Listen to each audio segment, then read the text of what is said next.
Welcome, gentle soul, to another quiet visit with the past. In tonight's episode, we'll step into another world, familiar in its humanity, yet distant in time. Maybe you're listening as your thoughts begin to slow, or perhaps you're already resting with heavy eyes. However you found your way here, I'm thankful. I'd love to know where you're listening from, and what time of day it is for you. The idea of this quiet story floating across the world always makes me smile. If these bedtime journeys through history bring you calm, don't forget to subscribe. There are so many more peaceful nights ahead. Most of us think we know the story of the Salem Witch Trials. A few young girls accused some townspeople of witchcraft, hysteria spread, and some unfortunate souls were executed before cooler heads prevailed. It's often portrayed as a cautionary tale about superstition triumphing over reason, but this sanitized version barely scratches the surface of what actually happened in Salem Village and the surrounding areas.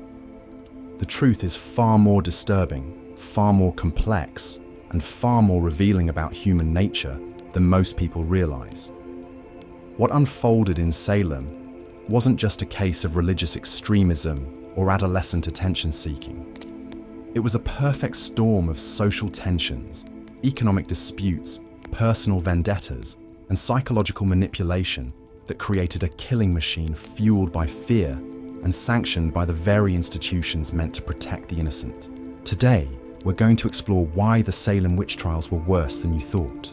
We'll examine the calculated cruelty of the interrogation methods, the systematic way evidence was manufactured, and how the legal system itself became a weapon against the defenseless. We'll meet the real people behind the famous names and discover how their stories reveal a community that had completely lost its moral compass. But perhaps most disturbing of all, we'll see how the mechanisms that enabled Salem's horror show aren't relics of a bygone era. The same psychological and social forces that turned neighbors into executioners are still with us today, lurking beneath the surface of our supposedly civilized society. The Salem Witch Trials began in the winter of 1692, when 9-year-old Elizabeth Parris and 11-year-old Abigail Williams, daughter and niece of Salem Village's minister Samuel Parris, began experiencing what their doctor diagnosed as supernatural afflictions. The girls would scream, throw themselves on the ground, contort their bodies into impossible positions, and claim to see specters of witches tormenting them. But here's what most accounts leave out. These weren't random, spontaneous fits. The girls had been experimenting with folk magic, trying to divine their future husbands using an egg white dropped in a glass of water. When their fortune-telling sessions went wrong, possibly producing disturbing or unexpected results, the girls found themselves trapped between their Puritan community's strict prohibitions against such practices and their own fear of punishment. Rather than confess to their forbidden activities, they chose a different path. They began claiming they were victims of witchcraft, transforming themselves from potential sinners into innocent sufferers deserving of sympathy and protection. It was a calculated decision that would ultimately cost 20 people their lives. The first 3 women accused were hardly random choices.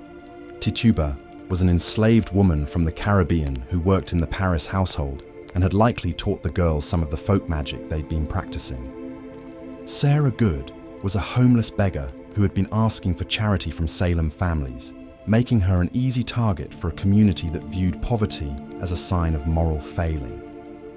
Sarah Osborne was an elderly woman who had scandalized the community by living with a man before marrying him and had been involved in a bitter legal dispute over her late husband's estate. Notice the pattern here. The accusers didn't point fingers at respected community members or people with real power. They chose society's most vulnerable, a slave, a beggar, and a social outcast. These women had no political connections, no economic influence, and no one willing to defend them. They were perfect scapegoats. When these 3 women were arrested and interrogated, something truly sinister began to unfold. The legal system that was supposed to protect the innocent became a machine for manufacturing guilt. The interrogations weren't searches for truth. They were performances designed to extract confessions through psychological torture and manipulation. Magistrates John Hathorne and Jonathan Corwin, who presided over the preliminary examinations, had already decided the accused were guilty before the questioning began. Their job wasn't to determine innocence or guilt, but to force confessions and gather names of other supposed witches. The questioning followed a predictable pattern: leading questions, threats, promises of mercy for cooperation, and the constant presence of the afflicted girls who would convulse and scream whenever an accused person denied the charges. The most chilling aspect of these interrogations was how they were designed to make denial impossible. If you confessed to witchcraft, you lived but had to name other witches. If you maintained your innocence, you were obviously lying because the afflicted girl's suffering proved your guilt. The only way to escape immediate execution was to become complicit in the system by accusing others. Tituba understood this horrible calculus better than anyone. When questioned, she didn't just confess to practicing witchcraft. She spun an elaborate tale of a devil-worship conspiracy involving multiple witches, mysterious men from Boston, and a book signed in blood. Her confession was everything the magistrates wanted to hear: confirmation that a vast supernatural conspiracy was threatening Salem, justification for expanding the investigation, and a roadmap for finding more witches. But Tituba's confession was almost certainly fabricated, a desperate attempt to tell her interrogators what they wanted to hear in order to save her own life. She had learned that in this new reality, truth was whatever the authorities needed it to be, and survival meant becoming an active participant in the lie. The system that emerged from these early interrogations was diabolically efficient. The afflicted girls became the star witnesses, their theatrical fits and accusations treated as infallible evidence of supernatural attack. Anyone who questioned their credibility or suggested natural explanations for their behavior immediately became suspect themselves. The magistrates, convinced they were fighting a cosmic battle between good and evil, abandoned any pretense of fair legal procedure. What made this system particularly insidious was how it weaponized the community's existing tensions and grudges. Salem Village was already fractured by disputes over land, church leadership, and social status. Families that had been feuding for years suddenly had a legal mechanism to destroy their enemies. All you needed was to whisper the right words to the afflicted girls, and your rival could be arrested, interrogated, and potentially executed. The Putnam family, who were among the most vocal supporters of the witch trials, had been locked in bitter disputes with several families that would later find themselves accused of witchcraft. Thomas Putnam's 12-year-old daughter Anne was one of the primary accusers, and it's hard to believe her accusations weren't influenced by the adult grievances swirling around her household.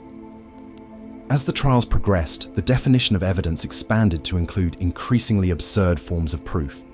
Spectral evidence, where accusers claimed to see the ghostly forms of witches attacking them, became the primary means of conviction.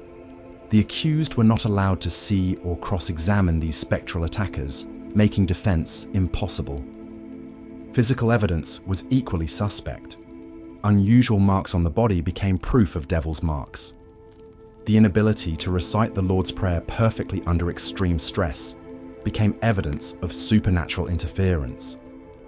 Even successful prayer was sometimes twisted into proof of guilt, with magistrates claiming the accused were using religious words to cast spells.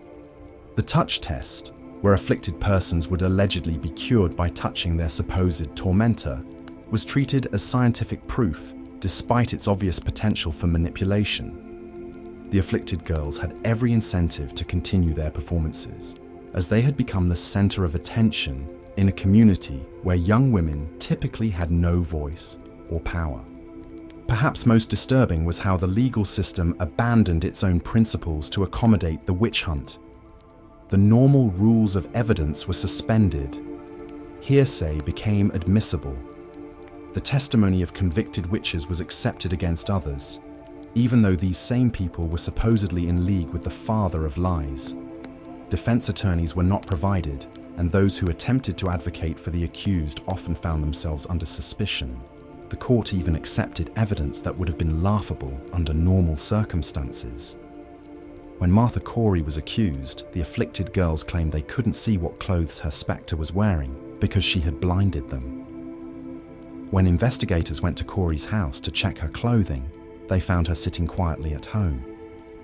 Rather than taking this as evidence that she couldn't have been attacking the girls, the court decided it proved she was so powerful a witch that she could appear in two places at once. This is what made Salem truly terrifying. It wasn't just a case of superstitious people believing in magic. It was a systematic perversion of justice, where the mechanisms meant to protect the innocent were deliberately corrupted to serve the needs of the accusers and authorities. The witch trials became a perfect machine for converting suspicion into conviction, fear into death sentences, and neighbors into executioners. The speed with which this system consumed lives was breathtaking. Between February and September 1692, over 200 people were accused of witchcraft. 20 were executed, and several more died in the horrific conditions of the local jails while awaiting trial. But these numbers only hint at the true scope of the terror that gripped the community. The psychological torture inflicted on the accused began long before they reached the gallows. Many spent months in chains in overcrowded, unsanitary jails where disease was rampant and basic necessities were luxuries. Families were forced to pay for their loved ones' imprisonment, adding financial ruin to their emotional devastation. Some accused persons died in jail from the appalling conditions, becoming victims of the witch hunt just as surely as those who were executed. The executions themselves were public spectacles designed to reinforce the community's belief in the righteousness of their cause. But even here, the accused often demonstrated more dignity and faith than their accusers. Many maintained their innocence to the end, forgiving their persecutors and praying for their souls. Their final words often revealed the profound injustice of their situation and the moral bankruptcy of the system that had condemned them. What makes the Salem Witch Trials worse than most people realize isn't just the number of lives lost or the brutality of the methods used. It's how the entire community became complicit in a system of legalized murder, how institutions that were supposed to protect the innocent became weapons against them, and how quickly civilized people could be transformed into a mob baying for blood. The Salem Witch Trials reveal something deeply unsettling about human nature and the fragility of justice.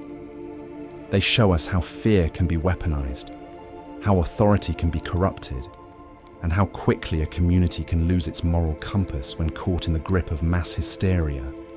Most disturbing of all, they remind us that the capacity for such evil doesn't belong to a distant, more primitive past, but lurks within the human heart, waiting for the right conditions to emerge. As we'll explore further, the mechanisms that enabled Salem's horror aren't as foreign to our modern world as we might like to believe. The same psychological forces, social dynamics, and institutional failures that turned Salem into a killing field continue to shape our world today, making the lessons of 1692 more relevant than ever. Looking at your existing script and the reference materials, I'll continue from where you left off. Here's part 2 of your Salem Witch Trials script. But the psychological torment was only the beginning. The so-called evidence used to convict these accused witches reveals just how far Salem's legal system had descended into madness. Spectral evidence became the cornerstone of prosecution.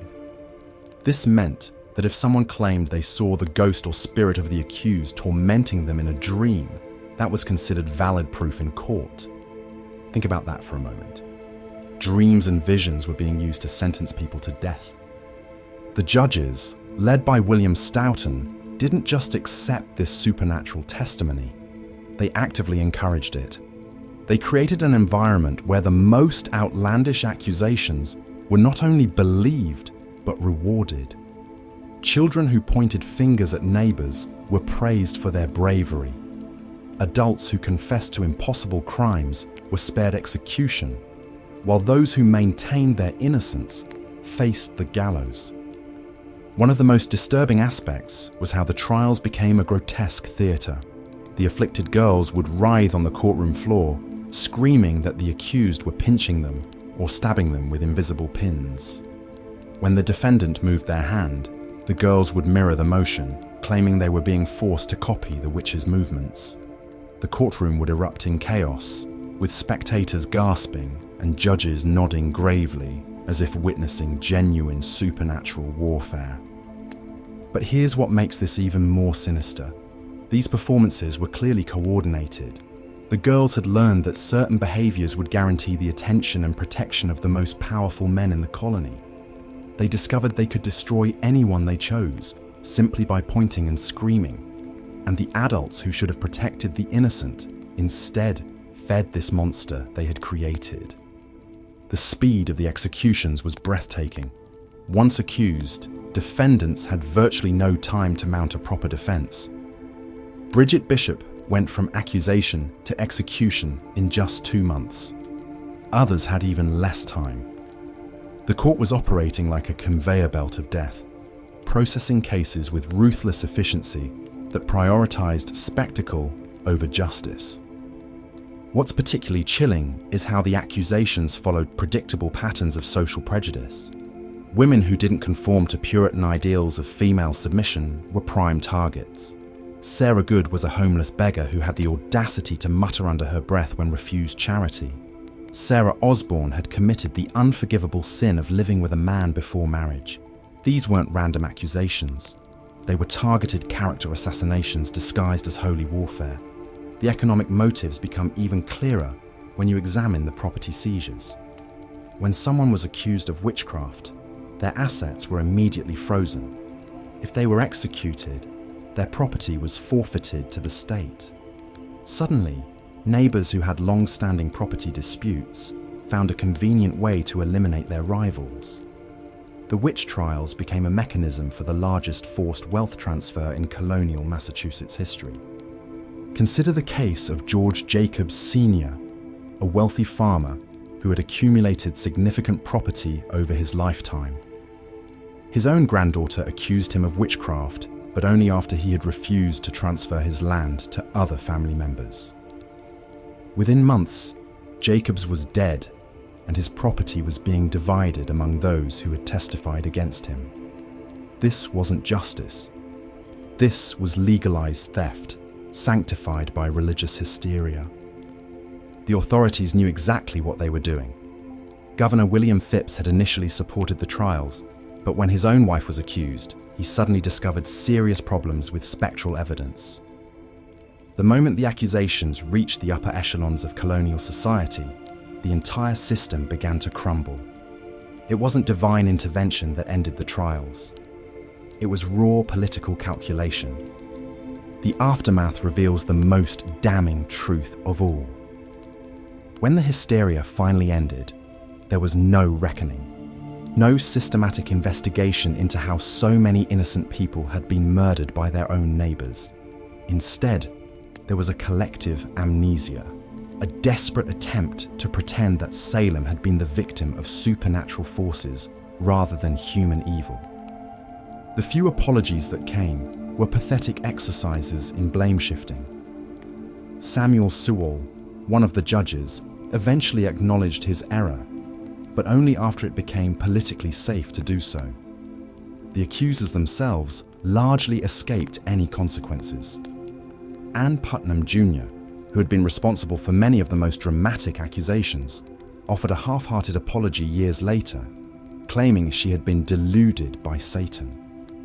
She never faced trial. She never made restitution. She simply moved on with her life while her victims remained dead. This pattern of deflection reveals the most disturbing aspect of Salem.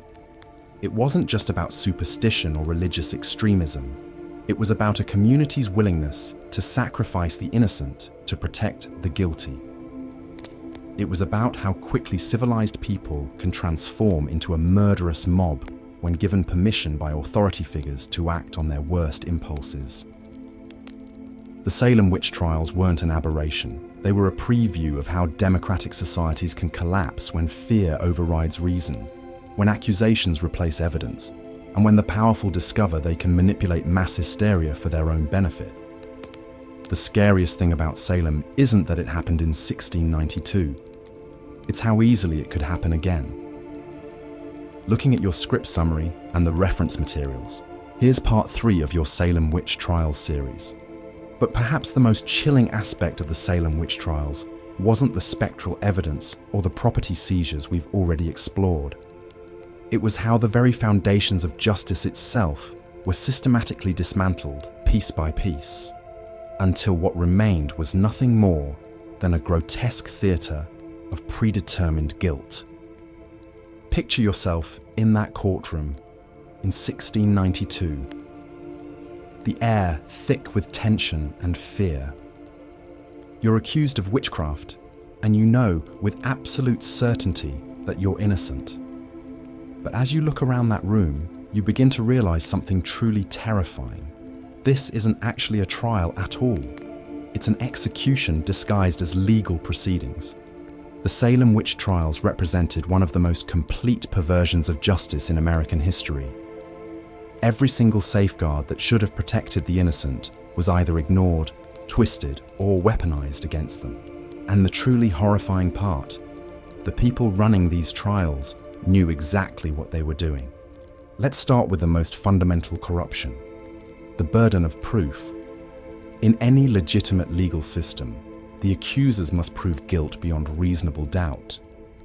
But in Salem, this was flipped entirely on its head. The accused had to prove their innocence. And here's the sick joke. How exactly do you prove you're not a witch? How do you prove you didn't send your spirit to torment someone in their dreams? How do you prove you didn't make a pact with the devil when no one was watching? The answer is simple. You can't. And that was the point. The court had created a perfect trap. Deny the charges? Well, that's exactly what a witch would do. Confess, guilty as charged. Provide an alibi. Your spirit could travel anywhere while your body stayed put. Call character witnesses? They're probably witches too, or they're lying to protect you. Sarah Good discovered this impossible situation firsthand. When Magistrate John Hathorne demanded she confess to tormenting children, she maintained her innocence. His response was chilling in its circular logic. Sarah Good, do you not see now what you have done? Why do you not tell us the truth? Why do you thus torment these poor children? When Good continued to deny the charges, Hathorne pressed further. Who do you employ then to do it? Good's honest answer, I employ nobody, was twisted into evidence of guilt. After all, if she wasn't employing anyone else, she must be doing it herself. This wasn't incompetence. This was a deliberate strategy. The magistrates had abandoned any pretense of seeking truth. They had already decided these people were guilty, and the trials were simply a formality to justify the executions they had already planned. But the corruption went deeper than just shifting the burden of proof. The court had also completely abandoned the standards for admissible evidence. In legitimate legal proceedings, evidence must be reliable, verifiable, and relevant. In Salem, the court accepted the most absurd and unprovable claims as absolute fact. Dreams were presented as evidence. Visions were treated as eyewitness testimony. Spectral sightings, claims that someone's spirit had been seen causing harm while their physical body was elsewhere, were not only accepted, but became the primary form of evidence used to secure convictions. Think about how insane this really was. Imagine if modern courts operated this way. Your Honor, I had a dream that the defendant robbed a bank. Well, that settles it. Guilty as charged. But it gets worse. The court didn't just passively accept this nonsense. They actively encouraged it. When the afflicted girls would have their fits in the courtroom, writhing and screaming and claiming to see invisible spectres, the magistrates would play along with this theatre. They would ask the accusers to describe what they were seeing. They would demand the accused explain why their spectre was tormenting these poor children. They would even order the accused to call back their spirits, as if this were all perfectly normal and reasonable. During Bridget Bishop's trial, the afflicted claimed her spectre was pinching and choking them. Instead of questioning the reliability of such claims, Magistrate Hathorne asked Bishop, "Why do you seem to act witchcraft before us by the motion of your body?" When Bishop naturally denied doing anything, Hathorne responded, "Is it not your coat that hurts them?" Your coat. They were seriously suggesting that a piece of clothing could commit assault through supernatural means. And this wasn't treated as a joke or a moment of temporary insanity. This was presented as legitimate evidence in a capital murder trial. The accused weren't even allowed to defend themselves properly. When they tried to speak, they were shouted down. When they questioned the accusers, they were told they were being disrespectful to the afflicted. When they pointed out the logical impossibilities in the charges, they were accused of being argumentative and uncooperative. Martha Corey made the mistake of expressing skepticism about the witch trials before she herself was accused. When she pointed out that the afflicted girls could simply be lying or mistaken, this skepticism was later used as evidence of her guilt. After all, who but a witch would try to discredit witch trials? The court had created a system where any attempt to defend yourself was treated as further evidence of guilt. Speak too little, and you're being evasive. Speak too much, and you're being manipulative. Show emotion, and you're revealing your evil nature. Stay calm, and you're displaying the cold heart of a witch. But perhaps the most sickening aspect of these trials was how they encouraged and rewarded false confessions. In most legal systems, a confession is the end of the process. You confess, you're punished, case closed. But in Salem, confession was treated as the beginning of cooperation. Those who confessed weren't executed. Instead, they were pressured to name their accomplices. They were asked to describe their interactions with the devil. They were encouraged to elaborate on their crimes and implicate others. The more names they provided, the more their own lives were spared. This created a perverse incentive structure. The innocent were executed for maintaining their innocence, while the guilty, or rather, those willing to lie about their guilt, were kept alive as long as they continued to feed the machine with new accusations. Tituba, the enslaved woman whose initial testimony helped spark the hysteria, understood this dynamic perfectly. Her confession was elaborate and detailed, filled with descriptions of devil worship and supernatural encounters. She named other witches and described their activities in vivid detail. And as a result, she was one of the few accused who survived the trials.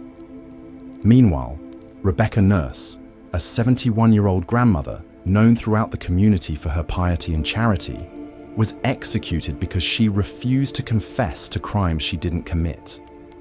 John Proctor, a successful farmer with no history of supernatural activities, was hanged because he wouldn't lie about making a pact with the devil. The message was clear. Truth was irrelevant.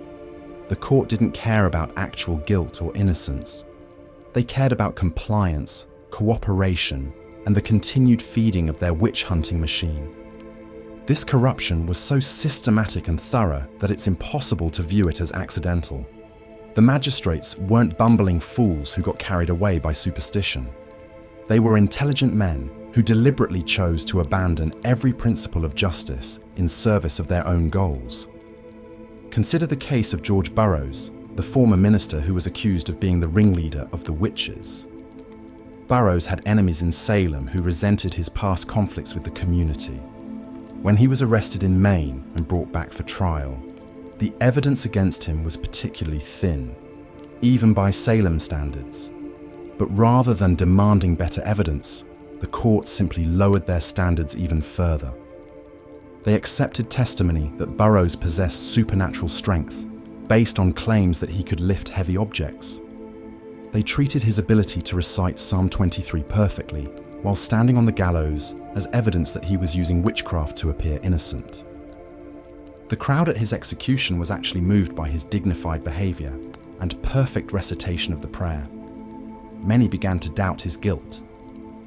But Cotton Mather, one of the prominent ministers supporting the trials, quickly addressed the crowd and reminded them that the devil could transform himself into an angel of light.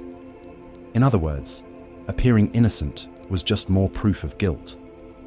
This is the level of intellectual dishonesty we're dealing with. The court had created a system where literally any piece of evidence could be twisted to support a predetermined conclusion of guilt. Good behavior, the devil in disguise. Bad behavior, clear evidence of evil. No evidence at all. Proof of how sneaky and dangerous the witch really was. The trials had become a machine designed not to determine guilt or innocence, but to transform accusations into executions as efficiently as possible. And the truly horrifying part is how many people were willing to participate in this charade.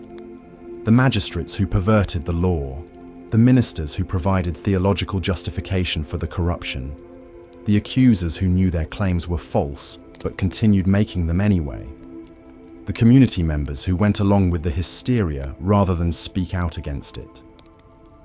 By the time the Salem Witch Trials ended, 20 innocent people were dead.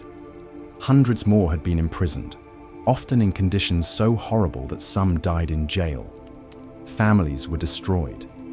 Reputations were ruined. Property was seized. And an entire community was traumatized by their participation in what can only be described as legalized murder. But perhaps the most chilling legacy of Salem isn't the death toll or the property damage. It's the precedent it set for how quickly and completely a society can abandon its principles when fear takes hold. How easily the machinery of justice can be transformed into an instrument of persecution. How willing ordinary people can be to participate in atrocities as long as they're given official sanction and social approval. The Salem Witch Trials weren't an aberration or an accident.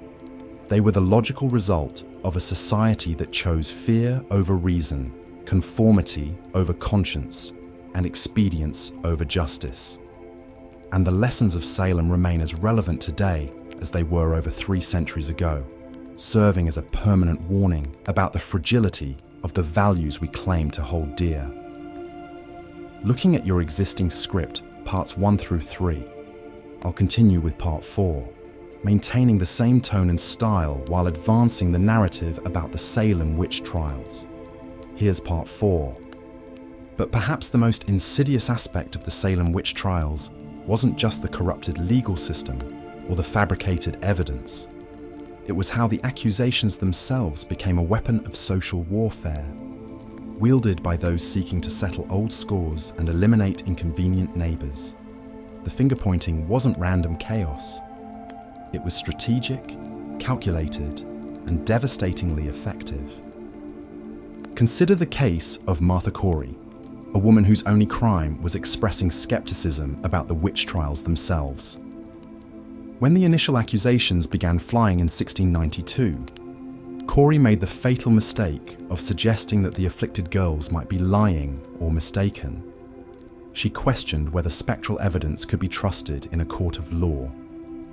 For this act of reasonable doubt, she was immediately branded a witch herself. The message was clear: dissent would not be tolerated. The accusers had stumbled upon the perfect system of social control. Anyone who questioned the proceedings could instantly become a target. It was a self-reinforcing cycle of terror that made opposition virtually impossible. Speak out against the trials, and you'd find yourself in chains within days. The community was effectively held hostage by its own fear. What made this system particularly cruel was how it exploited existing social tensions that had been simmering for years. Salem Village was already fractured by disputes over land, church leadership, and economic competition. families had been feuding for decades over property lines and inheritance rights. The witch trials simply provided a convenient mechanism to weaponize these grievances. Take the case of Rebecca Nurse, a 71-year-old grandmother who was widely respected in the community for her piety and good works. But the Nurse family had been embroiled in a bitter land dispute with their neighbors, the Putnams.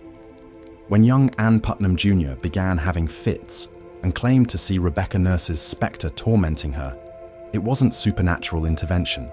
It was the Putnam family using the witch trials to destroy their enemies through legal means. The pattern becomes even clearer when you map out the accusations geographically. The majority of the accused lived on the eastern side of Salem Village, while most of the accusers lived on the western side. This wasn't coincidence. The two areas had been locked in a political and economic struggle for control of the village for years. The witch trials became the ultimate expression of this conflict, with one faction literally trying to eliminate the other. But the social weaponization of witchcraft accusations went beyond mere property disputes. The trials also served as a brutal form of patriarchal control, particularly targeting women who didn't conform to expected social roles. Many of the accused were widows who had inherited property, women who ran businesses, or those who had somehow challenged male authority. In a society where women were expected to be silent and submissive, any display of independence could be reframed as evidence of diabolic influence. Bridget Bishop, the first person executed in Salem, was a perfect example of this dynamic. She operated a tavern, wore colorful clothing, and had been married 3 times. She was exactly the kind of woman who threatened the rigid social order that the Puritan community was trying to maintain. Her execution sent a clear message to other women about the consequences of stepping out of line. The accusers also discovered they could use the trials to eliminate economic competition. Martha Carrier was accused partly because her family's success in farming had made neighbors jealous and resentful. John Proctor was targeted after he criticized the trials and threatened the economic interests of those profiting from the confiscated property of the accused. The witch trials had become a grotesque form of hostile takeover, allowing people to destroy their rivals while claiming divine justification. Perhaps most disturbing was how the trials created an economy of accusation. The court officials, the jailers, the sheriffs who seized property, even the ministers who provided spiritual guidance to the accused. All of them had financial incentives to keep the trials going. Each new accusation meant more fees, more confiscated property to divide up, more power to wield. The system had created its own marketplace of human misery. The psychological manipulation was equally sophisticated. The afflicted girls had learned they could command attention, sympathy, and power through their performances. In a society where young women had virtually no agency, the trials offered them an intoxicating taste of influence. They could bring down respected adults, disrupt court proceedings, and hold entire communities in thrall with their dramatic fits and accusations. But this power came at a terrible cost. The girls were trapped in their own web of lies, forced to maintain increasingly elaborate performances to avoid being exposed as frauds. Some of them later expressed regret for their role in the trials, but by then it was too late. 20 people were dead, and countless others had been destroyed by the accusations. The trials also revealed how quickly a community could turn on itself when fear overrode reason. Neighbors who had lived peacefully together for decades suddenly became mortal enemies. Children were encouraged to testify against their own parents. Husbands accused wives, and wives accused husbands. The social fabric of Salem was completely shredded by suspicion and paranoia. What's particularly chilling is how normal people became complicit in this system of destruction. It wasn't just a few evil individuals orchestrating everything. Ordinary citizens served on juries that convicted the innocent. Neighbors provided testimony that sent people to their deaths. Community members attended the executions as public entertainment. The trials succeeded because they turned an entire society into accomplices. The speed with which things escalated was breathtaking. In just over a year, what began as a handful of girls having fits had mushroomed into a reign of terror that consumed the entire region. More than 200 people were accused, 20 were executed, and several more died in prison awaiting trial. The trials had taken on a life of their own, growing more vicious and indiscriminate with each passing month. And through it all, the authorities maintained the fiction that they were serving justice and protecting the community from supernatural evil. They wrapped their persecution in the language of law and order, claiming they were simply following proper legal procedures. But behind the veneer of official process was a system designed to crush anyone who stood in the way of those in power. The Salem Witch Trials weren't an aberration or a historical curiosity. They were a masterclass in how fear can be manufactured, manipulated, and weaponized to serve the interests of those who know how to exploit it. The techniques used in Salem, the manufactured evidence, the coerced confessions, the social pressure to conform, the economic incentives for accusation, these are tactics that have been repeated throughout history whenever societies have decided that certain groups of people are expendable. What happened in Salem was worse than we thought because it revealed something fundamental about human nature and social dynamics. It showed how quickly civilization can collapse when fear overrides justice, when accusation becomes more powerful than evidence, and when the machinery of law becomes a tool of oppression rather than protection. The real horror of Salem wasn't supernatural. It was entirely, devastatingly human. Boring history. Why the Salem Witch Trials were worse than you thought, Part 5. But perhaps the most chilling aspect of the Salem Witch Trials wasn't just the corrupted legal system or the economic exploitation. It was how ordinary neighbors turned against each other with a viciousness that would make medieval inquisitors blush. The social fabric of Salem village had been unraveling for years before 1692, and the witch trials became the perfect vehicle for settling old scores, destroying reputations, and eliminating inconvenient people from the community. Consider the case of Rebecca Nurse, a 71-year-old grandmother who was by all accounts one of the most respected women in Salem village. She was known for her piety, her charitable work, and her gentle demeanor. When she was first accused of witchcraft, even the magistrates seemed skeptical. But the accusers persisted, claiming that Nurse's spectre had tormented them mercilessly. What made Nurse such a target? Her family had been embroiled in a bitter land dispute with the Putnam family for decades. Thomas Putnam's wife, Anne Putnam Sr., was one of the most vocal accusers in the trials. Suddenly, the accusations against Rebecca Nurse made perfect sense. This wasn't about witchcraft at all, but about settling a generational feud through the most brutal means available. The trials created an atmosphere where suspicion poisoned every interaction. Neighbors who had lived peacefully side by side for years suddenly saw each other as potential threats. A harsh word, a failed recipe, even a sideways glance could be interpreted as evidence of malevolent supernatural power. The accusers, many of them young girls who had initially seemed to be genuine victims, quickly discovered that their claims carried enormous weight. They could point a finger at anyone and watch as that person's life was destroyed. The power was intoxicating, and they wielded it with increasing boldness. Take the case of George Burroughs, a former minister of Salem village who had left under contentious circumstances years earlier.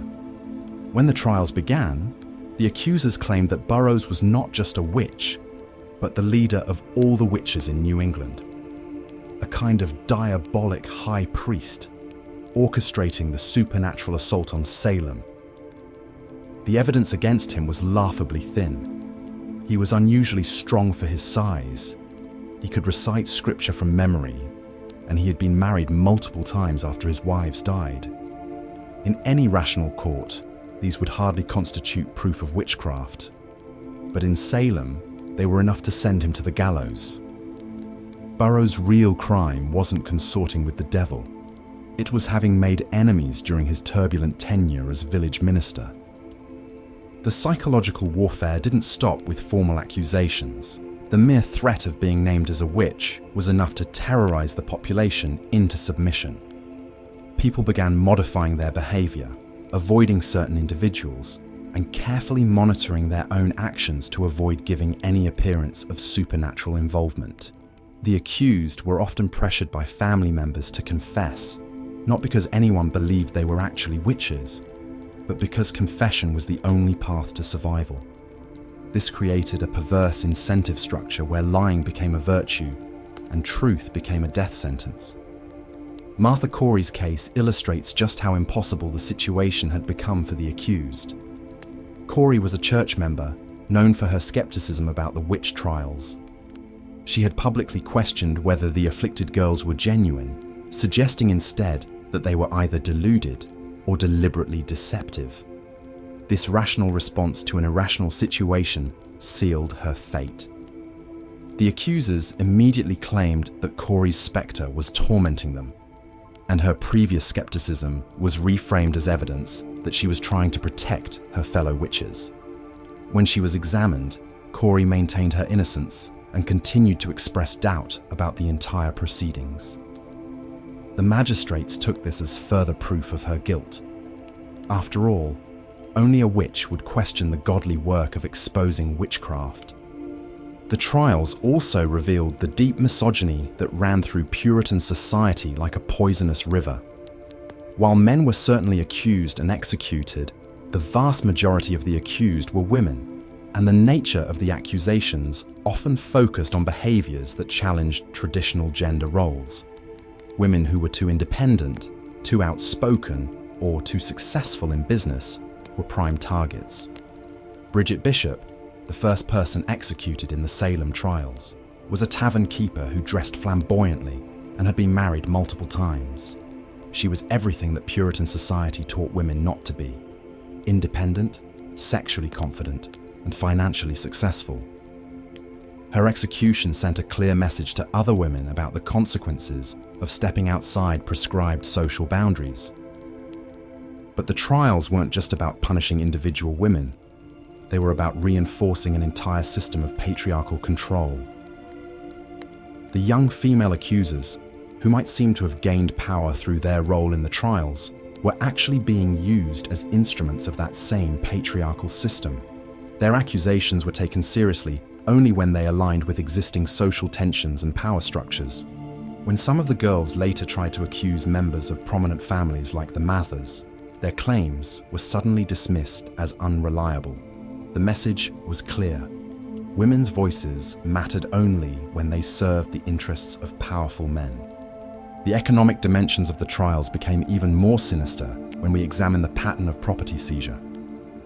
When someone was accused of witchcraft, their assets were often frozen pending the outcome of their trial. If they were executed, their property was forfeited to the crown. This created a direct financial incentive for accusations, particularly against wealthy individuals. Sheriff George Corwin became notorious for his zealous seizure of property from the accused, stripping families of their homes, livestock, and possessions even before trials were concluded. Some families were left destitute, forced to flee Salem to escape both accusation and financial ruin. The case of Philip English illustrates how wealth could make someone a target. English was one of Salem's most successful merchants, with extensive holdings in ships, warehouses, and real estate.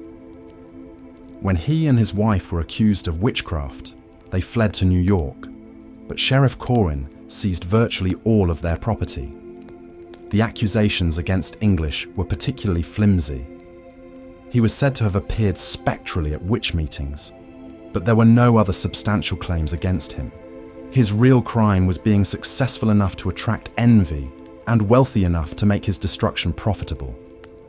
The psychological toll of the trials extended far beyond those who were directly accused. Families were torn apart as relatives turned against each other, either out of genuine belief or out of fear for their own safety.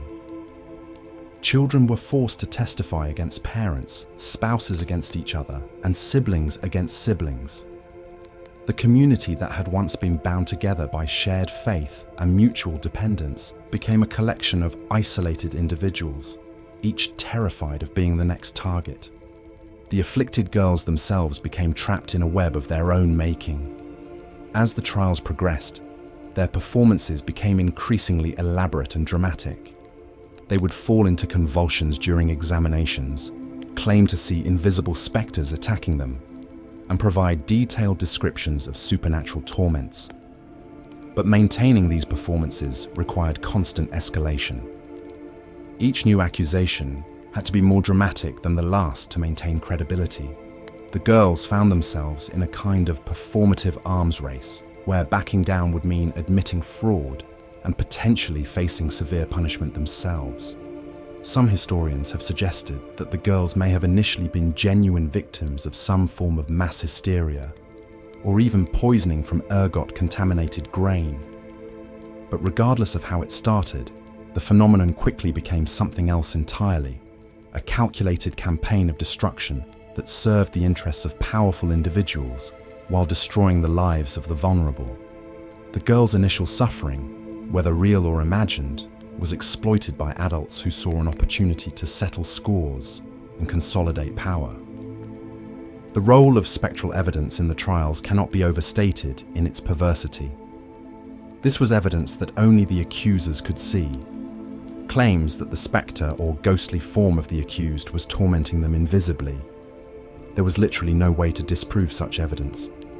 If an accused person had an alibi, showing they were miles away when the alleged supernatural attack occurred, it didn't matter.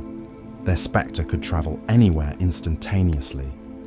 If they were locked in jail, their spectre could still escape to torment the afflicted. This created a situation where accusation was tantamount to conviction, since the evidence was by definition invisible and unprovable. The magistrate's handling of spectral evidence reveals either stunning gullibility or willful participation in a corrupt system. Increase Mather, one of the most prominent ministers in Massachusetts, initially warned against relying too heavily on spectral evidence, noting that the devil might use the spectre of an innocent person to commit evil acts. But his warnings were largely ignored in the heat of the trials. It wasn't until the trials began threatening members of the colonial elite that spectral evidence was suddenly deemed unreliable. When the accusers began pointing fingers at people like Lady Phipps, the governor's wife, the rules of evidence mysteriously became much more stringent. The trials also exposed the deep class divisions that ran through Massachusetts society. While poor women like Sarah Good were quickly condemned and executed, wealthy and well-connected accused individuals often managed to escape or delay their trials long enough for the hysteria to subside. The message was unmistakable. Justice in Salem was for sale, and the price of innocence was social status and political connections. But perhaps most damning of all was the complete abandonment of legal protections that were supposedly fundamental to English jurisprudence. The accused were denied the right to legal counsel, the right to confront their accusers in any meaningful way, and the right to a fair trial before an impartial jury. Instead, they faced hostile magistrates who seemed determined to extract confessions regardless of guilt or innocence. The presumption of innocence, that bedrock principle of justice, was completely reversed. The accused were guilty until proven innocent, and in many cases, proving innocence was literally impossible. The coercive methods used to extract confessions would be familiar to any student of totalitarian regimes. Sleep deprivation, psychological pressure, threats against family members, and promises of leniency in exchange for confession were all standard tactics.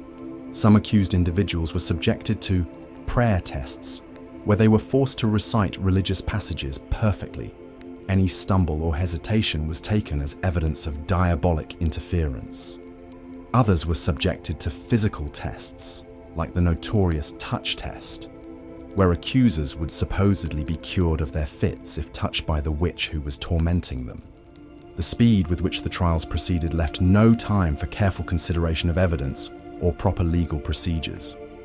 From the first accusations in February 1692 to the last executions in September, the entire ordeal lasted less than 8 months. In that brief span, hundreds of people were accused, dozens were imprisoned under horrific conditions, and 20 were killed. The breakneck pace served the interests of those orchestrating the trials, preventing any organized opposition from forming and maintaining the atmosphere of crisis that justified extraordinary measures. As we examine these trials from our modern perspective, it's tempting to dismiss them as the product of a more superstitious and ignorant age, but that interpretation misses the point entirely. The Salem Witch Trials weren't a failure of reason. They were a successful implementation of a system designed to eliminate opposition and consolidate power.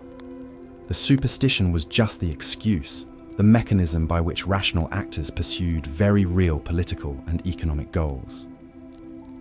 The true horror of Salem wasn't that people believed in witches, but that they used that belief as a weapon against their neighbors. The legacy of Salem extends far beyond colonial Massachusetts. The trials serve as a chilling reminder of how quickly a society can abandon its principles when fear and opportunism converge. They show us how institutions designed to protect the innocent can be perverted to serve the interests of the powerful. Most importantly, they demonstrate the terrible human cost of allowing hysteria to override reason and justice to be sacrificed on the altar of political expedience. The men and women who died at Salem weren't victims of superstition. They were victims of a calculated campaign of terror that used religious belief as a cover for the most base human motivations: greed, revenge, and the lust for power. Their deaths weren't tragic accidents, but murders carried out under the color of law by people who knew exactly what they were doing. That's what makes the Salem Witch Trials not just a historical curiosity, but a warning that echoes across the centuries, reminding us that the capacity for evil doesn't require belief in the supernatural. It only requires the willingness to exploit the fears and prejudices of others for personal gain. And perhaps most chilling of all, the mechanisms that made Salem possible: fear of the other, the abandonment of legal protections, the weaponization of accusations, and the corruption of institutions. These aren't relics of the distant past. They're tools that ambitious and unscrupulous individuals have used throughout history and continue to use today. The faces change, the specific beliefs evolve, but the underlying dynamics remain disturbingly familiar. Salem wasn't an aberration. It was a template, one that has been followed again and again whenever societies choose fear over reason, expedience over justice, and power over truth. The Salem Witch Trials of 1692 to 1693 reveal a devastating example of how fear, power, and systemic corruption can transform a community into an instrument of terror.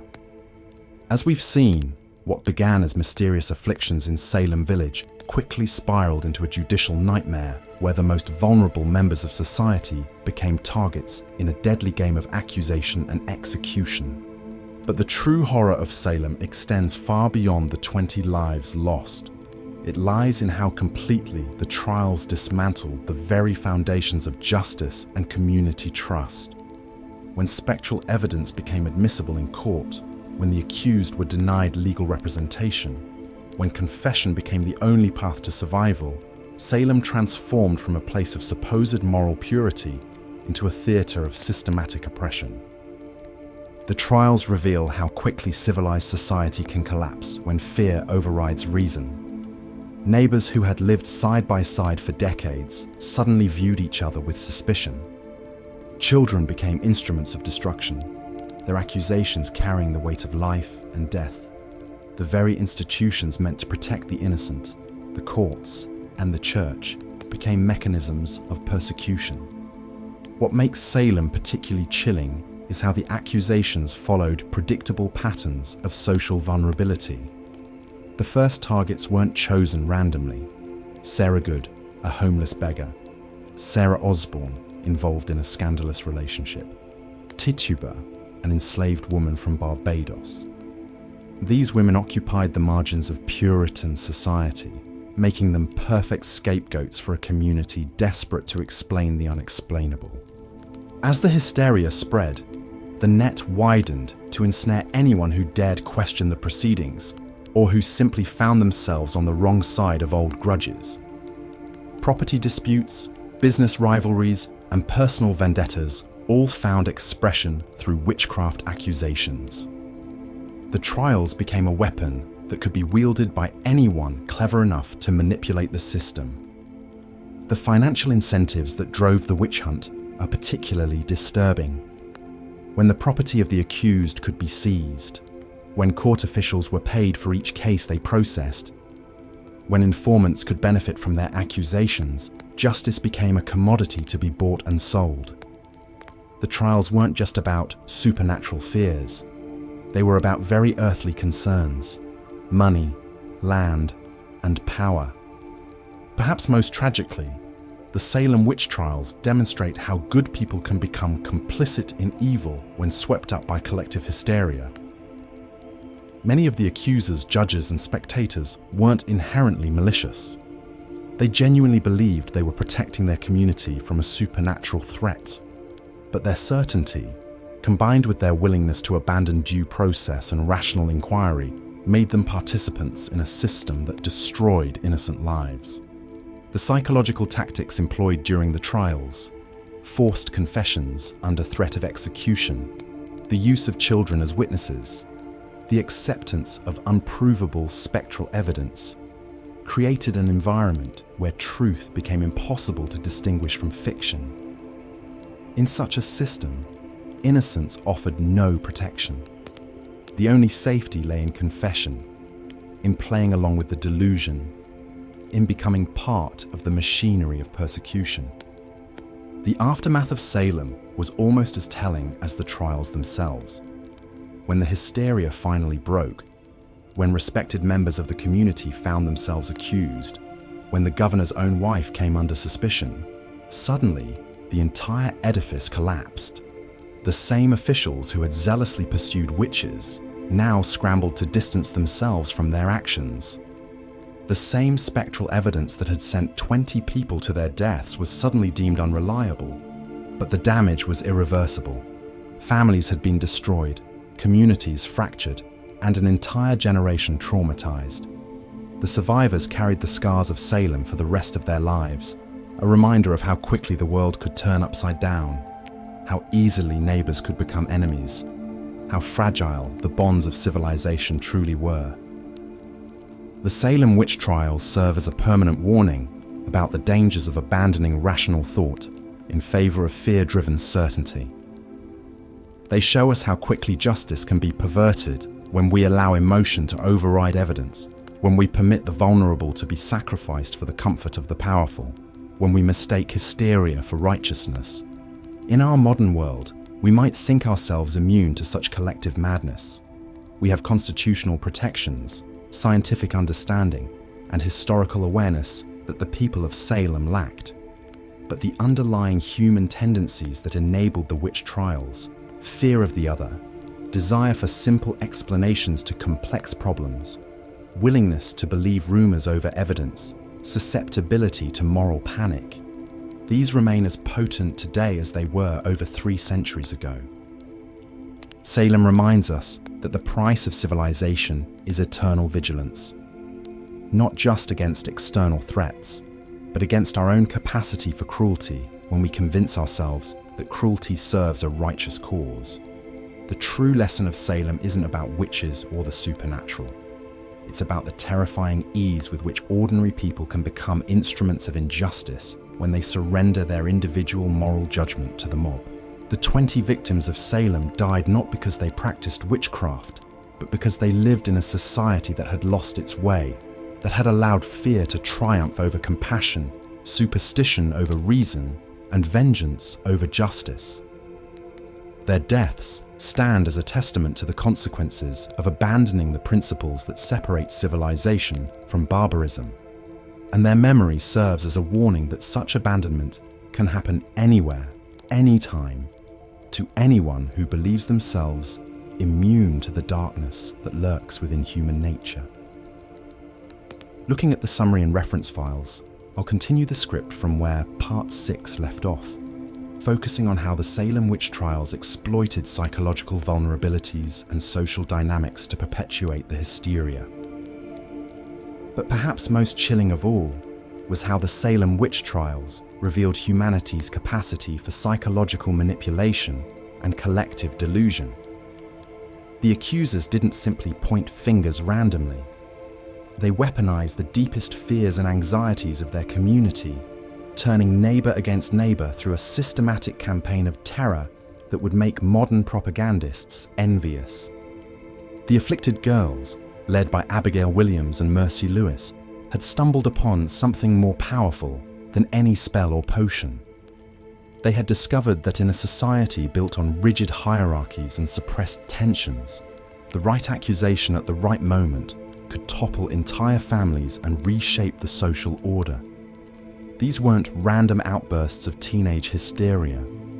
These were calculated performances designed to exploit every psychological weakness in Puritan society. Consider how the girls chose their targets.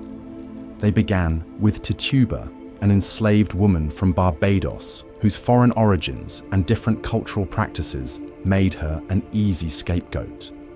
They moved on to Sarah Good, a homeless beggar whose poverty and social isolation had already made her an outcast. Then came Sarah Osborne, an elderly woman who had violated social norms by living with a man before marriage. Each accusation was a carefully chosen arrow aimed at society's most vulnerable members. But the genius of their manipulation lay in how they gradually escalated their targets. Once the community had accepted that outcasts could be witches, the girls began accusing more respectable citizens. They understood that credibility was cumulative. Each successful accusation made the next one more believable. Each execution created a precedent that made the next death easier to justify. The girls had also mastered the art of spectral evidence, that twisted legal concept that allowed dreams and visions to be treated as courtroom testimony. They would writhe and scream in court, claiming to see the invisible specters of the accused tormenting them. When challenged, they had the perfect defense. How could anyone disprove what they claimed to see in the spirit world? How could the accused defend themselves against crimes that existed only in the supernatural realm? This wasn't just legal innovation, it was psychological warfare. The girls had created a system where accusation was tantamount to conviction, where defense was impossible, and where the very act of protesting one's innocence could be twisted into evidence of guilt. They had discovered that in a society consumed by fear of the invisible and unknowable, the power to interpret the supernatural was the ultimate authority.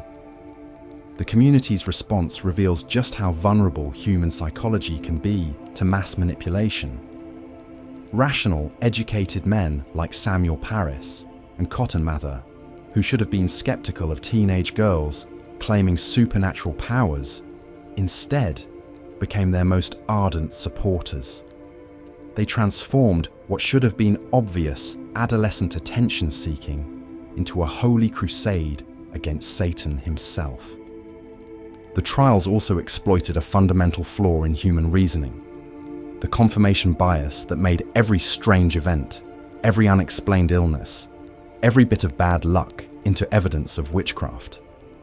When Martha Corey's accusation was followed by her husband's sudden illness, it wasn't seen as coincidence or stress-related sickness. It was proof of her supernatural malevolence. When storms struck during witch trials, they weren't natural weather patterns but demonic interference designed to protect the guilty. This selective interpretation of evidence created a closed system of belief that was immune to contradiction. Good harvests meant God was blessing their efforts to root out evil. Bad harvests meant the witches were still among them, requiring more vigorous prosecution. Confessions proved the reality of witchcraft. Denials proved the stubbornness of Satan's servants. The system had been designed to validate itself no matter what happened. Perhaps most disturbing was how the trials exploited the psychological need for meaning and order in a chaotic world. The Puritans lived in constant fear of Indian attacks, disease outbreaks, and economic collapse. The witch trials offered them something precious in such uncertain times: clear explanations for their suffering and concrete actions they could take to protect themselves. Instead of accepting that bad things sometimes happen for no reason, they could blame witches. Instead of feeling helpless against forces beyond their control, they could fight back by identifying and eliminating the supernatural threats in their midst. The girls had tapped into something primal in human nature: the desperate need to believe that someone is in control, even if that someone is evil. It was more comforting to think that their problems were caused by witches who could be caught and killed than to accept the terrifying reality that life was often random, unfair, and beyond human control. The trials also revealed how quickly social bonds could dissolve under pressure. Neighbors who had lived peacefully together for decades suddenly saw each other as potential threats. Friends became informants. Family members turned against each other. The girls had created an atmosphere where trust itself became dangerous, where any relationship could be weaponized, where isolation was safer than community. They understood that in a society built on shame and reputation, the mere accusation of witchcraft was often punishment enough. Even those who escaped execution found their lives destroyed, their businesses ruined, their social connections severed. The trials had created a new form of social control, where the threat of accusation kept everyone in line, where conformity became a matter of life and death. The psychological manipulation extended to the confessions themselves. The accused faced an impossible choice: maintain their innocence and face almost certain execution, or confess to crimes they didn't commit and save their lives while destroying their souls. Many chose confession, not because they believed they were guilty, but because they understood the game being played. Their false confessions then became evidence used to convict others, creating a snowball effect of manufactured guilt. This wasn't just legal proceeding. It was psychological torture designed to break down individual resistance and create a culture of compliance. The girls and their adult supporters had created a system where survival required complicity, where the only way to escape becoming a victim was to help create new victims. The most chilling aspect of this psychological manipulation was how it transformed ordinary people into accomplices. Neighbors who might normally have been skeptical of outrageous accusations found themselves nodding along in court. Parents who should have protected their children instead delivered them to the executioner. Community leaders who should have demanded evidence instead accepted wild speculation as fact. The girls had achieved something that military conquests and political revolutions often fail to accomplish. They had changed how an entire community thought about reality itself. They had made the impossible seem inevitable, the irrational seem logical, the cruel seem necessary. They had weaponized the human capacity for self-deception and turned it against their own neighbors. As the months passed and the body count mounted, some began to question what they had unleashed. But by then, too many people had too much invested in the system to allow it to collapse. Judges who had sentenced innocent people to death couldn't admit their error without destroying their own reputations. Ministers who had preached about the reality of the witch conspiracy couldn't reverse course without undermining their spiritual authority. Accusers who had sent neighbors to their deaths couldn't confess to lies without facing retaliation from the families they had destroyed. The Salem Witch Trials had created their own momentum, a machine of destruction that fed on fear, suspicion, and the very human tendency to double down on mistakes rather than admit error. The girls had lit a fire that no one knew how to extinguish, a psychological conflagration that would consume the innocent and guilty alike until it finally burned itself out through sheer exhaustion. This manipulation of mass psychology reveals perhaps the darkest truth about Salem. It wasn't supernatural forces that created the tragedy, but purely human ones. The real evil wasn't in the accused witches' supposed pacts with Satan, but in the accusers' very real ability to exploit human weakness, fear, and cruelty for their own ends. The true horror of Salem lies not in what people believed, but in what they were willing to do to each other once those beliefs took hold. Based on the reference materials provided, here's part 8 of the Salem Witch Trials script, in the engaging narrative style shown in the examples. As the trials progressed into their bloodiest phase, a chilling pattern emerged that revealed the true horror of Salem's descent into madness. The accused faced a system so thoroughly corrupted that survival became nearly impossible, no matter how innocent they might be. The very foundations of justice had been twisted into a machine designed not to discover truth, but to extract confessions and deliver death sentences. Consider the nightmarish position of someone dragged before these courts. You're accused of consorting with the devil, practicing witchcraft, or tormenting your neighbors through supernatural means. The evidence against you? Perhaps a teenage girl claims she saw your spectre pinching her in a dream. Maybe a neighbor insists their cow stopped giving milk after you walked past their property. Or someone testifies that you looked at them strangely before they developed a headache. In any rational legal system, such accusations would be laughed out of court. But Salem, in 1692, had abandoned rationality entirely. The judges not only accepted this spectral evidence as legitimate, they treated it as the most compelling proof available. When Bridget Bishop stood trial as the first person executed in the witch trials, the primary evidence against her consisted of testimony that her spectre had appeared to various accusers in their dreams and visions. There was no physical evidence, no witnesses to actual witchcraft, no tangible proof of any crime whatsoever. Yet this became the standard that would condemn 20 people to death. The examination process itself was a masterpiece of psychological manipulation designed to break down the accused. Picture yourself in that sweltering meeting house, standing before a panel of stern-faced magistrates, while a crowd of hostile neighbors packs the room behind you. The accusers, mostly young women, begin writhing and screaming the moment you're brought in, claiming that your very presence is tormenting them. Judge William Stoughton, the Chief Justice who would become the most ruthless figure in the trials, developed particularly insidious techniques for extracting confessions. He would demand that you explain why these girls were suffering if you weren't afflicting them. When you inevitably couldn't provide a satisfactory answer to this impossible question, he would treat your confusion as evidence of guilt.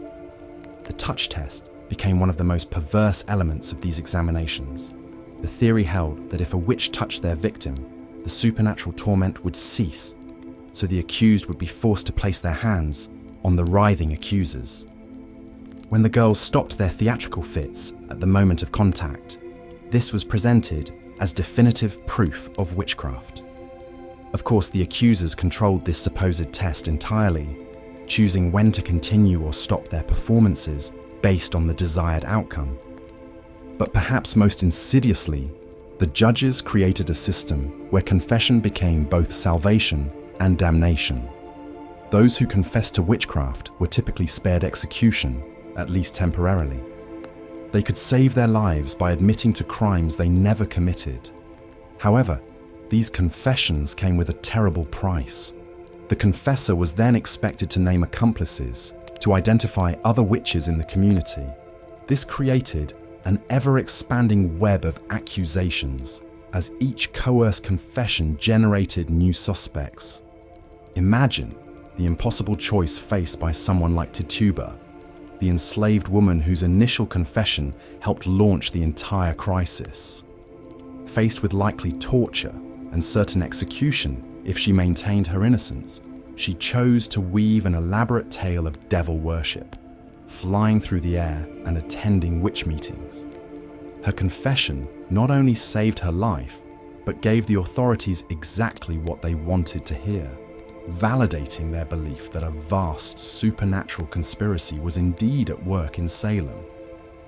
The psychological pressure applied to extract these confessions was extraordinary.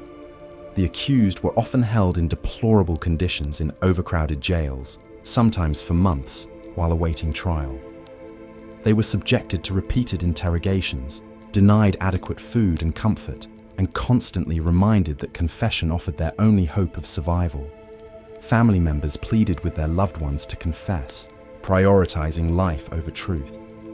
Some of the most heartbreaking cases involved individuals who initially maintained their innocence, but eventually broke under this relentless pressure. Mary Warren, one of the original accusers, who later tried to recant her testimony, found herself accused when she attempted to tell the truth. Under intense interrogation, she eventually returned to her role as an accuser, demonstrating how the system corrupted even those who tried to resist it. The trials also revealed how quickly neighbor could turn against neighbor when fear and suspicion took hold. People who had lived side by side for decades suddenly viewed each other with deep mistrust. Old grudges were reframed as evidence of supernatural malice. Property disputes became proof of diabolic revenge. Social tensions that had simmered beneath the surface for years erupted into life and death accusations. The case of Rebecca Nurse perfectly illustrates how even the most respected members of the community could fall victim to this madness. Nurse was a 71-year-old grandmother known throughout Salem Village for her piety and kindness. She had spent decades caring for the sick, helping with difficult childbirths, and serving as a moral anchor for her community. When she was accused of witchcraft, many of her neighbors were so shocked that they signed a petition defending her character. Yet even this sterling reputation couldn't protect her once the machinery of accusation began turning. The accusers claimed her spectre had tormented them. Former patients and people she had helped were pressured to reinterpret her past kindnesses as supernatural manipulation. Her very virtues were twisted into evidence against her. Her piety became proof that she was skilled at hiding her true nature. Her knowledge of herbal remedies became evidence of supernatural healing powers. During her examination, Nurse's age and poor hearing worked against her. When she failed to respond quickly to questions or seemed confused by the proceedings, this was interpreted as further evidence of guilt. The accusers performed their usual theatrical displays, falling into fits and claiming her spectre was attacking them even as she stood calmly before the court.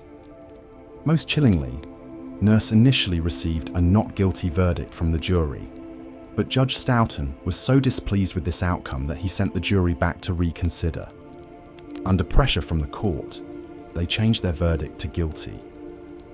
When Nurse was given one final chance to confess and save her life, she refused to admit to crimes she hadn't committed. She was executed on July 19, 1692, maintaining her innocence to the end. The treatment of Rebecca Nurse demonstrates how the Salem Witch Trials had created a system where innocence itself became a form of guilt. Those who confessed were spared, while those who maintained their innocence were condemned. Truth became irrelevant.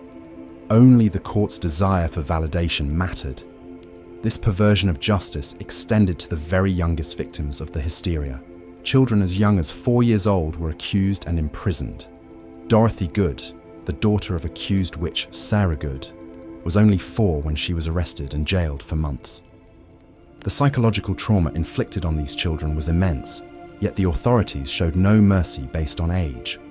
The trials had created a monster that fed on fear and grew stronger with each execution. Every hanging validated the judge's belief that they were engaged in a righteous battle against supernatural evil. Every confession confirmed their suspicions about the extent of the diabolic conspiracy. The system had become self-perpetuating, generating its own evidence and justifying its own existence through the very destruction it caused. As summer turned to fall in 1692, Salem had become a community where terror reigned supreme, where neighbour feared neighbour, and where the mere accusation of witchcraft could lead to death. The trials had revealed the darkest aspects of human nature, showing how quickly civilization could collapse when fear overcame reason, when authority abandoned justice, and when communities allowed hysteria to replace humanity. Welcome back, fellow history enthusiasts. Before we delve deeper into this dark chapter of American justice, I'd love to know where you're tuning in from tonight and what drew you to learn about these troubling events. Whether you're settling in for the evening or taking a break from your day, I'm grateful you've chosen to explore this sobering piece of our past with me. If you find value in these detailed examinations of historical injustice, please consider subscribing to join our community of curious minds. Now, let's continue our journey into the Salem Witch Trials, where we'll uncover how a combination of personal vendettas, social manipulation, and institutional failure created one of America's most shameful episodes. In our previous segments, we've seen how spectral evidence corrupted the legal system, how fear and hysteria consumed entire communities, and how coerced confessions became tools of oppression. But there's another crucial dimension to this tragedy that makes it even more disturbing than most people realize: the calculated use of witchcraft accusations as weapons in long-standing personal and political conflicts. The Salem Witch Trials weren't just a product of mass hysteria or religious extremism. They were, in many ways, the culmination of decades of simmering resentments, property disputes, and social tensions that had been festering beneath the surface of colonial Massachusetts life. What makes this particularly chilling is how certain individuals recognized the trials as an opportunity to settle old scores and eliminate rivals under the guise of rooting out evil. Consider the case of Rebecca Nurse, a 71-year-old woman whose family had been embroiled in a bitter land dispute with their neighbors, the Putnams, for over a generation. The conflict stretched back to the 1640s, when Rebecca's husband, Francis Nurse, had purchased a large tract of land that the Putnams believed rightfully belonged to them. For decades, this dispute had poisoned relations between the families, spawning lawsuits, arguments over property lines, and accusations of theft and fraud. When the witch trials began, it was Anne Putnam Sr. who first accused Rebecca Nurse of witchcraft, claiming that Nurse's spectre had tormented her and her daughter. But this wasn't a case of supernatural persecution. It was the weaponization of fear and superstition to destroy an enemy. The timing was no coincidence. Just months before the accusations began, the Nurse family had won yet another legal victory in their ongoing property dispute, further infuriating the Putnams. What followed was a systematic campaign to destroy not just Rebecca Nurse, but her entire family line. The accusations spread to include other members of the Nurse clan, creating a web of alleged witchcraft that threatened to eliminate the Putnams' rivals entirely. The tragic irony is that Rebecca Nurse was known throughout the community as a woman of exceptional piety and charity. Even some of Salem's most respected citizens testified to her good character, recognizing the accusations for what they truly were. But character witnesses meant nothing in a system that had abandoned rational evidence in favor of spectral testimony. When 39 of Salem's most prominent residents signed a petition defending Rebecca Nurse, it only served to expand the circle of suspicion. Several of the petition signers themselves soon found their loyalty questioned, and some faced accusations of their own. This pattern of using witchcraft accusations to settle personal grievances wasn't limited to the Nurse Putnam feud. Throughout Salem and the surrounding communities, the trials became a vehicle for resolving disputes that had nothing to do with supernatural evil. Property boundaries, business rivalries, marital conflicts, and social resentments all found expression through accusations of witchcraft. The case of Martha Corey illustrates another dimension of this calculated cruelty. Corey had made the fatal mistake of expressing skepticism about the initial accusations against Tituba and the other accused women. In a community gripped by fear, such skepticism was itself seen as evidence of guilt. How could an innocent person doubt the reality of witchcraft unless they were in league with the devil themselves? Martha Corey's husband, Giles, initially supported the accusations against his wife, perhaps hoping to distance himself from suspicion. But as the trials progressed and he witnessed their fundamental injustice, he began to speak out against the proceedings. This change of heart would cost him his life in one of the most brutal executions in American history. When Giles Corey was himself accused of witchcraft, he refused to enter a plea of guilty or not guilty. Under English common law, this meant he could not be tried. But it also meant he could be subjected to peine forte et dure, being pressed to death under heavy stones until he either entered a plea or died. The authorities hoped that the agony would force Corey to cooperate, allowing them to proceed with a trial and the inevitable execution. For 2 days, the 80-year-old man endured unimaginable torture as more and more stones were piled upon his chest. Witnesses reported that his only words during this ordeal were "more weight," a defiant refusal to give his torturers the satisfaction of his cooperation. Giles Corey died without entering a plea, becoming the only person in American history to be pressed to death. But even this horrific execution served a calculated purpose beyond simple punishment. Under the law, if Corey had been convicted of witchcraft, his property would have been forfeited to the Crown. By refusing to plead and dying under torture rather than by execution, he ensured that his lands would pass to his heirs rather than be seized by the government. In his final act, Giles Corey outsmarted the system that had murdered his wife and sought to destroy his family's legacy. The targeting of the Corey family reveals another disturbing aspect of the Salem trials: the way accusations could spread through social networks, creating cascading waves of suspicion that destroyed entire communities. Once someone was accused, their family members, friends, and associates all became potential targets. The trials created a vicious cycle where each new accusation generated more suspects, and each execution created more grieving relatives who might themselves become threats to the accusers. This expansion of suspicion was particularly devastating for Salem's social fabric because it turned the normal bonds of community into sources of danger. Friendship became suspicious.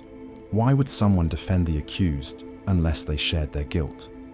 Family loyalty was seen as potential evidence of a witch's coven.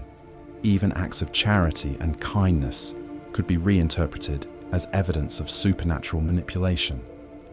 The case of Sarah Good exemplifies how social prejudice and personal animosity merged with witchcraft accusations to destroy the most vulnerable members of society. Good was a homeless beggar who wandered through Salem asking for food and shelter. Her poverty and desperate circumstances had made her unwelcome in many homes, and she had developed a reputation for muttering curses when refused charity. When livestock died or children fell ill after Sarah Good had been turned away from their doors, it was easy for people to connect these misfortunes to her presence. But this wasn't supernatural causation. It was the scapegoating of a woman whose poverty and desperation made her an easy target for community frustrations. Sarah Good's fate was sealed not by any evidence of witchcraft, but by her status as an outsider with no one to defend her.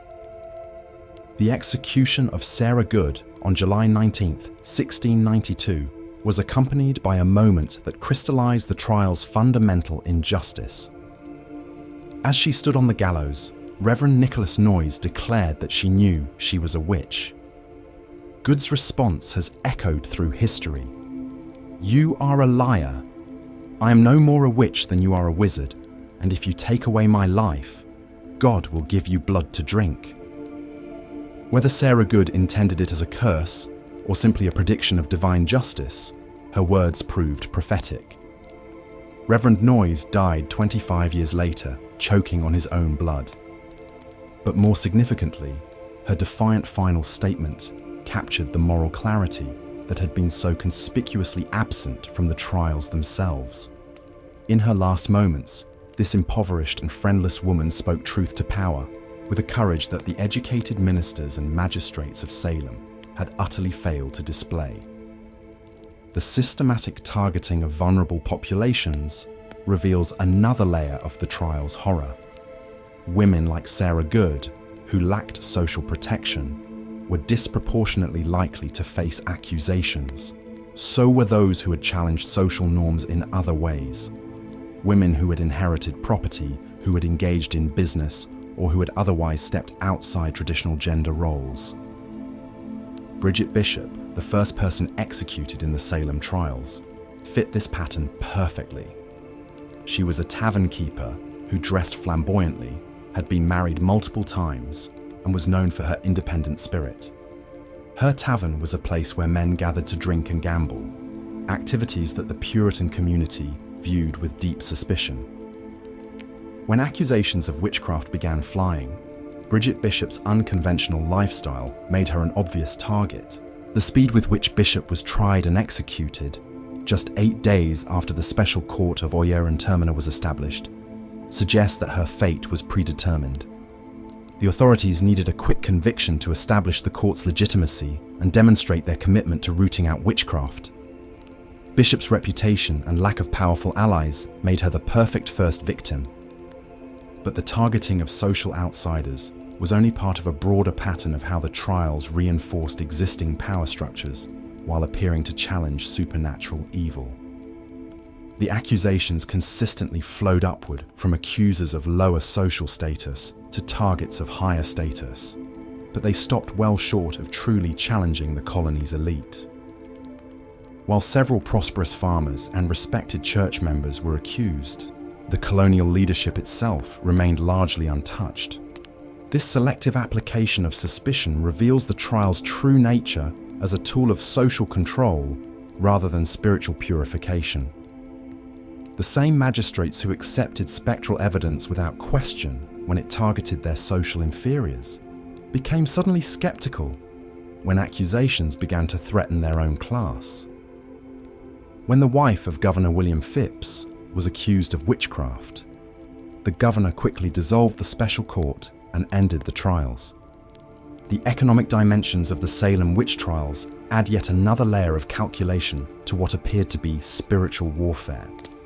The seizure of accused witches' property created powerful financial incentives for certain accusations. While the property of executed witches was supposed to be forfeited to the crown, in practice, much of it ended up in the hands of local officials and their allies. The case of Philip English illustrates how economic motives could drive accusations against the wealthy. English was one of Salem's most prosperous merchants, with extensive shipping interests and substantial land holdings. When he and his wife were accused of witchcraft, they fled to New York rather than face trial. In their absence, local authorities seized their property, effectively destroying English's business empire. Years later, when English returned to Salem after the trials had ended, he found his warehouses emptied, his ships sold, and his lands occupied by others. The accusation of witchcraft had provided a convenient legal mechanism for redistributing his wealth to his competitors and rivals. English spent the rest of his life trying to recover his losses through the courts. But the colonial government showed little interest in compensating the victims of its judicial atrocity. The targeting of Philip English also reveals how accusations could be used to eliminate economic competition. Salem was a rapidly growing port town where merchants competed fiercely for trade routes and market share.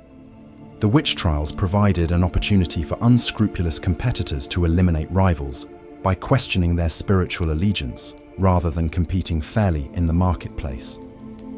This economic warfare through witchcraft accusations was particularly devastating because it was nearly impossible to defend against. How could someone prove they hadn't made a pact with the devil? How could they demonstrate that their business success came from legitimate enterprise rather than supernatural assistance?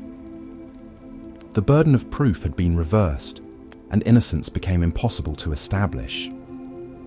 The psychological manipulation employed during the Salem trials reveals perhaps the most disturbing aspect of this historical atrocity: the deliberate exploitation of human vulnerabilities to manufacture guilt and destroy lives. The accusers, particularly the group of young women whose fits and visions drove the initial panic, demonstrated a sophisticated understanding of how to manipulate both their immediate audience and the broader community. The fits displayed by the accusers followed predictable patterns that maximized their dramatic impact. They would begin with subtle symptoms, feelings of being pinched or pricked, that gradually escalated to violent convulsions, temporary blindness, and apparent attempts at self-harm. These performances were timed to coincide with moments of maximum tension in the courtroom, particularly when the accused attempted to defend themselves.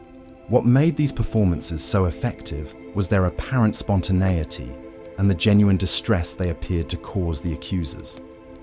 But careful examination of the historical record reveals a level of coordination and calculation that suggests deliberate deception rather than supernatural affliction. The accusers would often mirror each other's symptoms, create new accusations together, and modify their stories in response to changing circumstances.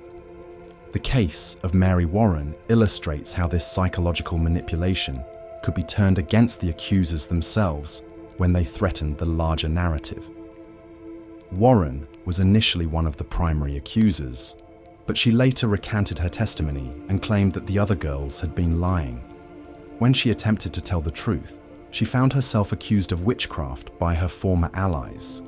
Under intense pressure and facing the possibility of execution, Warren was forced to recant her recantation and return to her role as an accuser. But her brief moment of honesty revealed the manufactured nature of the entire enterprise. The fact that the accusers could turn their supernatural afflictions on and off depending on political necessity exposed the fraudulent foundation of the entire proceedings. The psychological pressure applied to the accused was equally calculated and devastating. The interrogation techniques used by the magistrates were designed to break down resistance and force confessions, regardless of guilt or innocence. Accused witches were subjected to hours of relentless questioning, often while physically restrained and deprived of food and sleep. The questions themselves were crafted to create logical traps from which there was no escape. If someone denied being a witch, they were accused of lying and obstinacy. If they confessed, they were required to name accomplices, spreading the web of accusations ever wider. If they remained silent, their silence was taken as evidence of guilt. The interrogation process was designed to produce the desired outcome regardless of the truth. The case of Tituba, the enslaved woman whose initial confession helped launch the Salem Witch Trials, demonstrates how this psychological manipulation could be used to extract detailed false confessions. Under intense pressure and probably physical abuse, Tituba provided elaborate descriptions of her alleged dealings with the devil, complete with details about other witches in the community and their supernatural activities. But Tituba's confession, while it may have saved her life temporarily, also provided the template for all subsequent accusations. Her descriptions of devil worship, spectral attacks, and supernatural meetings became the standard narrative that other accused witches were expected to confirm. Those who deviated from this script or denied their guilt were seen as particularly dangerous and unrepentant. The role of children in the Salem Witch Trials adds another layer of horror to this historical atrocity. Young accusers like 11-year-old Abigail Williams and 9-year-old Ann Putnam Jr. were not just witnesses to the proceedings. They were weaponized by adults who understood how to exploit their youth and apparent innocence to lend credibility to otherwise incredible accusations. The adults who coached and encouraged these child accusers bear responsibility for one of history's most cynical manipulations of childhood innocence. By placing children at the center of the accusations, the authorities created a situation where questioning the evidence meant questioning the word of innocent children who claimed to be suffering supernatural torment. But these children were not acting independently. They were embedded in adult networks of rivalry and resentment that guided their accusations towards specific targets. Ann Putnam Jr.'s accusations consistently aligned with her family's economic and social interests, suggesting that her supernatural visions were heavily influenced by adult guidance and suggestion. The long-term psychological damage inflicted on these child accusers is difficult to measure, but the historical record suggests that many struggled with guilt and trauma for the rest of their lives. Ann Putnam Jr. was the only accuser who ever publicly apologized for her role in the trials, acknowledging in 1706 that she had been deluded by Satan and asking forgiveness from the families of those she had helped condemn. But by then, the damage was irreversible. 20 people were dead, countless families were destroyed, and an entire community had been traumatized by an episode that revealed the darkest possibilities of human nature when fear overcomes reason and justice becomes a tool of oppression. The Salem Witch Trials represent more than just a historical curiosity or an example of past superstition. They provide a chilling blueprint for how rational societies can descend into madness when certain conditions align, when fear overwhelms critical thinking, when institutions abandon their protective functions, when personal grievances masquerade as moral crusades, and when the vulnerable become scapegoats for broader social anxieties. The techniques of manipulation, coercion, and scapegoating employed in Salem have been replicated throughout history in different contexts and with different targets. The fundamental dynamics, the manufacture of evidence, the reversal of the burden of proof, the exploitation of fear and prejudice, the use of children as weapons, and the systematic targeting of the powerless appear again and again in humanity's darkest chapters. What makes the Salem Witch Trials particularly disturbing is not just their immediate horror, but their demonstration of how quickly and completely a community can abandon its moral foundations when gripped by fear and manipulated by those who understand how to exploit that fear for their own purposes. The transition from a functioning, if imperfect, legal system to a machinery of judicial murder happened in a matter of months, suggesting that the protections we often take for granted are far more fragile than we might like to believe.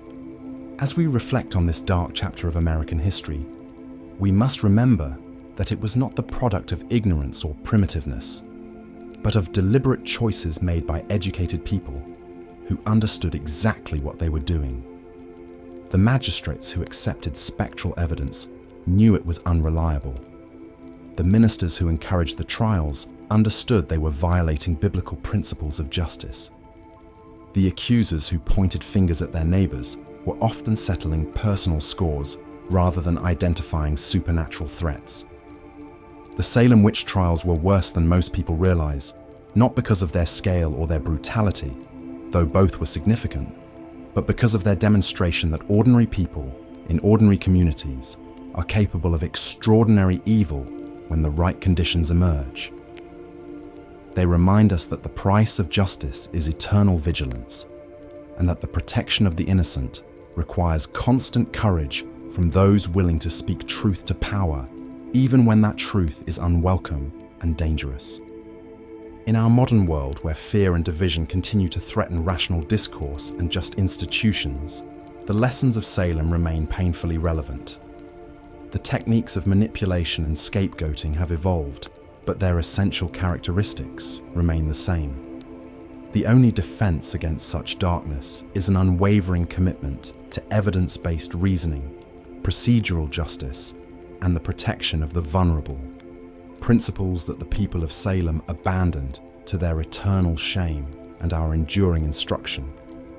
The true horror of the Salem Witch Trials lies not in what they tell us about the past, but in what they reveal about the human capacity for self-deception and cruelty when fear is allowed to triumph over justice.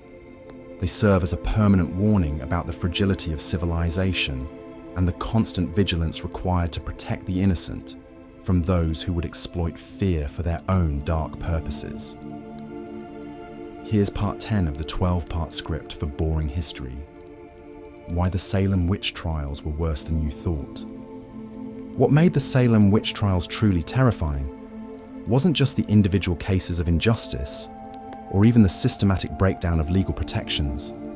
It was how the entire community became complicit in what can only be described as a carefully orchestrated campaign of psychological warfare that turned neighbor against neighbor, parent against child, and husband against wife, in ways that would have lasting effects for generations. The psychological manipulation began long before anyone was accused of witchcraft. The Puritan community in Salem had been primed for paranoia through decades of sermons about Satan's presence in their daily lives. Ministers like Cotton Mather had spent years conditioning the population to see the devil's hand in every misfortune, every unexplained illness, every crop failure. This wasn't accidental. It was a deliberate strategy to maintain social control through fear. Consider how the accusation process actually worked. It wasn't random. The afflicted girls didn't just point fingers willy-nilly. They were coached, encouraged, and rewarded for their performances. Each time they accused someone, they received attention, sympathy, and power they had never experienced before. These were young women in a society that gave them virtually no agency, and suddenly they held the power of life and death over adults. The psychological profiles of the accusers reveal a disturbing pattern. Many came from broken homes, had experienced trauma, or were social outcasts themselves. Mercy Lewis had watched her parents die in an Indian raid. Abigail Williams was an orphan living with her uncle. These weren't malicious masterminds. They were damaged children who had been weaponized by adults with their own agendas. But the most chilling aspect was how the community eagerly participated in the destruction of their neighbors. This wasn't a case of a few bad actors manipulating an innocent population. The Salem Witch Trials succeeded because the community wanted them to succeed. People had grievances, resentments, and jealousies that had been festering for years, and the witch trials provided the perfect opportunity to settle scores while appearing righteous. Take the case of Martha Corey, one of the most devastating examples of how the trials tore families apart. Martha was a church member, known for her piety and good works, but she made one fatal mistake. She expressed skepticism about the witch trials. When her own husband, Giles Corey, was pressed for information about her behavior, he provided testimony that would lead to her execution. Later, when Giles himself was accused, he realized the horror of what he had done, but it was too late. The economic motivations were equally sinister. When someone was accused of witchcraft, their property was often seized. Families could lose everything overnight. This created a perverse incentive structure where accusation became a form of economic warfare.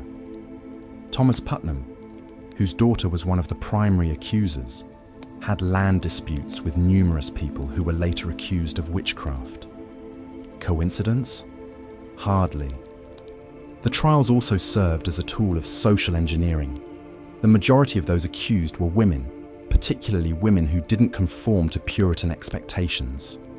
Widows who inherited property, women who spoke out in church, midwives who had knowledge of herbs and healing, women who were too independent or too outspoken. The witch trials were, in many ways, a systematic campaign to eliminate women who threatened the patriarchal order. But perhaps the most disturbing aspect was how the trials created a culture of betrayal. The legal system was designed to reward those who confessed and accused others. This created a pyramid scheme of accusation, where survival depended on implicating more people. The more names you gave, the better your chances of avoiding execution. This incentive structure turned the entire community into a network of informants and betrayers. The psychological torture extended beyond the accused to their families and friends. Imagine being the child of someone accused of witchcraft. You faced an impossible choice: defend your parent and risk being accused yourself, or distance yourself and live with the guilt forever. Many families were torn apart by these impossible decisions. Children testified against parents, siblings turned on each other, and spouses abandoned their partners to save themselves. The role of spectral evidence cannot be overstated in understanding the psychological warfare of Salem. This was evidence based on dreams, visions, and supernatural claims that were impossible to disprove. How do you defend yourself against someone who claims your spirit visited them in their sleep and tormented them? This type of evidence created a Kafkaesque nightmare where innocence became impossible to prove. The afflicted girls' performances were carefully choreographed psychological theatre designed to create maximum emotional impact. They would scream, convulse, and claim to be tortured by invisible forces whenever the accused entered the courtroom. These performances were so convincing that even skeptical observers found themselves swayed. The girls had learned to manipulate the deepest fears and superstitions of their community with surgical precision. The witch trials also exploited existing social tensions and anxieties. Salem was a community under stress. They had recently experienced devastating Indian raids, political upheaval, and economic uncertainty. The witch trials provided a scapegoat for all these problems. Instead of addressing the real causes of their difficulties, the community could blame everything on Satan and his alleged servants. The speed with which the trials escalated reveals how quickly a civilized society can descend into barbarism when the right psychological conditions are present. Within months, a small group of accusations had mushroomed into a community-wide hysteria that consumed hundreds of people. This rapid escalation wasn't accidental. It was the result of deliberate decisions by those in power to fan the flames rather than contain them. The interrogation techniques used against the accused were sophisticated forms of psychological torture. Sleep deprivation, prolonged questioning, threats against family members, and promises of leniency in exchange for confession. These methods were designed to break down the psychological defenses of the accused and force them to admit to crimes they hadn't committed. Many confessions were obtained through these coercive tactics. The social dynamics of Salem also played a crucial role in the trial's success. The community was divided into factions, with long-standing disputes over land, church leadership, and social status. The witch trials became a way for one faction to eliminate their opponents while appearing to serve God. The accusations followed predictable patterns that aligned with these existing conflicts. The role of gender in the trials reveals the deeply misogynistic nature of the accusations. Women made up approximately 80% of those accused, and the vast majority of accusers were also female. This wasn't coincidental. In Puritan society, women were seen as more susceptible to Satan's influence and more likely to be tempted by witchcraft. The trials reinforced and amplified existing prejudices against women, particularly those who didn't conform to expected roles. The international context of the Salem Witch Trials is also important to understand. This wasn't an isolated incident, but part of a broader European witch craze that had been sweeping across the continent for centuries. The colonists brought these beliefs and practices with them from Europe, where tens of thousands of people had already been executed for witchcraft. Salem was simply the most extreme manifestation of these beliefs in the New World. The aftermath of the trials reveals the lasting psychological damage inflicted on the community. Families remained divided for generations. The economy was devastated as productive members of society were killed or fled. Trust between neighbors was permanently damaged. The social fabric of Salem was torn apart in ways that took decades to repair, if they ever truly were repaired. What makes the Salem Witch Trials particularly horrifying is how they demonstrate the ease with which ordinary people can be turned into instruments of persecution. The accusers weren't monsters. They were regular members of the community who became caught up in a system that rewarded cruelty and punished compassion. The judges weren't evil overlords. They were respected members of society who allowed their prejudices and fears to override their judgment. The Salem Witch Trials also show how quickly legal protections can be abandoned when fear takes hold. Due process, the presumption of innocence, the right to legal representation, these fundamental principles of justice were cast aside in the name of fighting an imaginary threat. Once these protections were removed, the slide into tyranny was swift and devastating. The psychological legacy of Salem extends far beyond the immediate victims. The trials created a template for how fear could be weaponized against unpopular groups. They demonstrated how accusations alone could destroy lives, and how communities could be manipulated into participating in their own moral destruction. These lessons would be repeated throughout American history, from the Red Scares to McCarthyism, to modern moral panics. The Salem Witch Trials weren't just a historical curiosity or a cautionary tale about superstition. They were a masterclass in psychological manipulation, social control, and the systematic destruction of a community's moral foundation. They show us how quickly civilization can collapse when fear overcomes reason, when prejudice trumps justice, and when ordinary people become complicit in extraordinary evil. The most terrifying aspect of the Salem Witch Trials isn't that they happened 3 centuries ago, in a world we consider primitive and superstitious. It's how easily they could happen again. The psychological mechanisms that drove the trials, the fear, the scapegoating, the willingness to sacrifice others to protect ourselves, these are still present in human nature.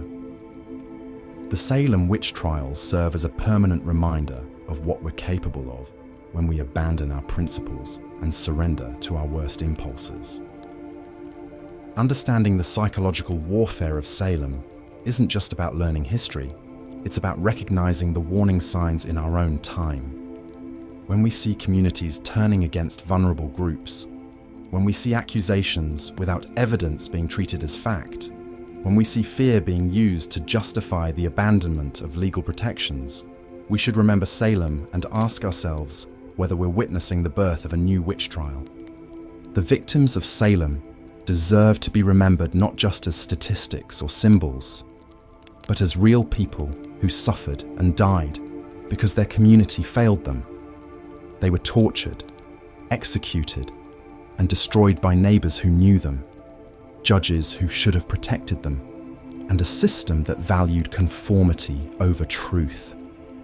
Their deaths were not inevitable. They were the result of specific choices made by specific people who could have chosen differently. The Salem Witch Trials ended not because the community suddenly came to its senses, but because the accusations finally reached people with enough power and influence to fight back. When the wife of the governor was accused, when prominent ministers began to be targeted, only then did the authorities begin to question the system they had created. This reveals the class-based nature of the trials and how they were allowed to continue as long as they only targeted the vulnerable and powerless. Looking at your script summary and the reference materials, here's part 11 of your Salem Witch Trials series. Yet perhaps the most insidious aspect of the Salem Witch Trials was how they transformed ordinary neighbors into instruments of persecution. The trials didn't just rely on a handful of corrupt officials or zealous ministers. They weaponized the entire community against itself, turning everyday social tensions into matters of life and death. Consider the testimony patterns that emerged during the trials. Time and again, accusations followed predictable lines of existing conflict. Property disputes suddenly became evidence of supernatural malice. economic rivalries transformed into proof of diabolic compacts. A failed business deal could become testimony that your competitor had cursed your endeavors through witchcraft. The case of Rebecca Nurse illustrates this dynamic perfectly. At 71 years old, Nurse was one of the most respected members of Salem Village.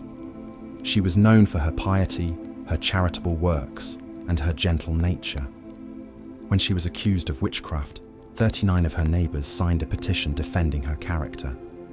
Yet even this overwhelming support couldn't save her from the machinery of accusation once it was set in motion.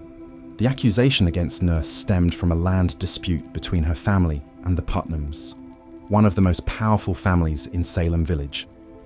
For years, the two families had been locked in legal battles over property boundaries and inheritance rights.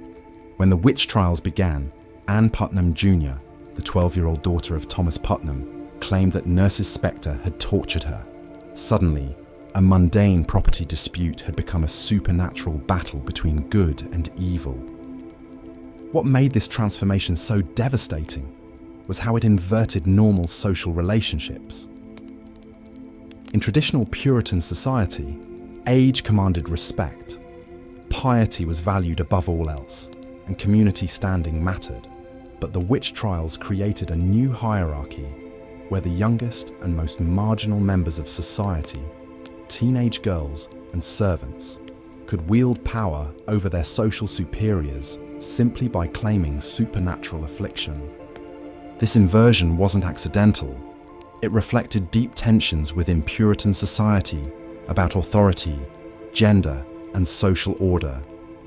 Young women, typically the most powerless members of the community, suddenly found themselves at the center of attention.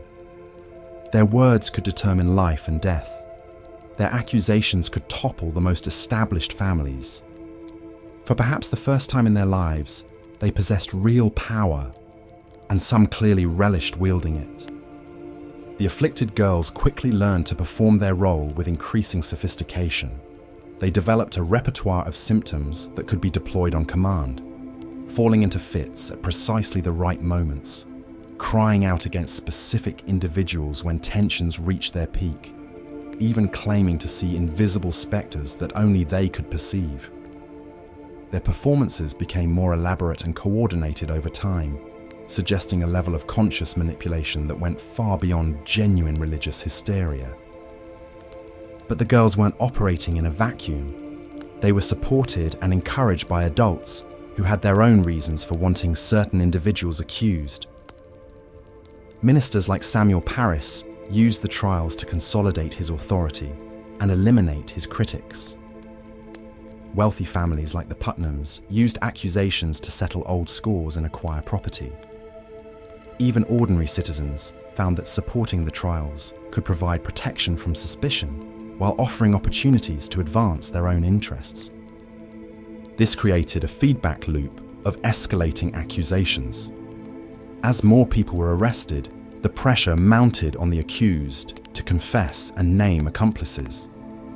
Those who maintained their innocence faced almost certain death, while those who confessed and implicated others could often save their lives. The system incentivized false confessions and created an ever-expanding web of alleged conspirators. The confession of Tituba, Reverend Parris's slave from Barbados, established this dangerous precedent early in the trials. Facing certain execution if she maintained her innocence, Tituba instead provided exactly what her interrogators wanted to hear: a detailed account of witches' meetings, demonic animals, and supernatural plots against Salem. Her confession not only saved her life, but provided the template that other accused witches would follow. Yet even confession offered no guarantee of safety. The trials had taken on a momentum of their own, driven by fear, greed, and the intoxicating power of accusation. As the circle of suspicion widened, it began to encompass individuals who had previously considered themselves untouchable. When the wife of Governor William Phips was accused of witchcraft, the governor finally recognized that the trials had spiraled completely out of control. The Salem Witch Trials reveal how quickly a community can descend into collective madness when fear overrides reason and when institutions abandon their responsibility to protect the innocent. They show us how ordinary people can become complicit in extraordinary evil, not through sudden moral collapse, but through a series of small compromises and rationalizations that gradually erode the foundations of justice and humanity. Most chillingly, they demonstrate how persecution can become self-sustaining, creating its own justification and momentum. Once the trials began, questioning them became dangerous. Defending the accused invited suspicion. The only safe position was enthusiastic support for the proceedings, which in turn legitimized and accelerated the persecution. The true horror of Salem wasn't just that innocent people died, but that an entire community convinced itself that this slaughter was not only justified, but necessary.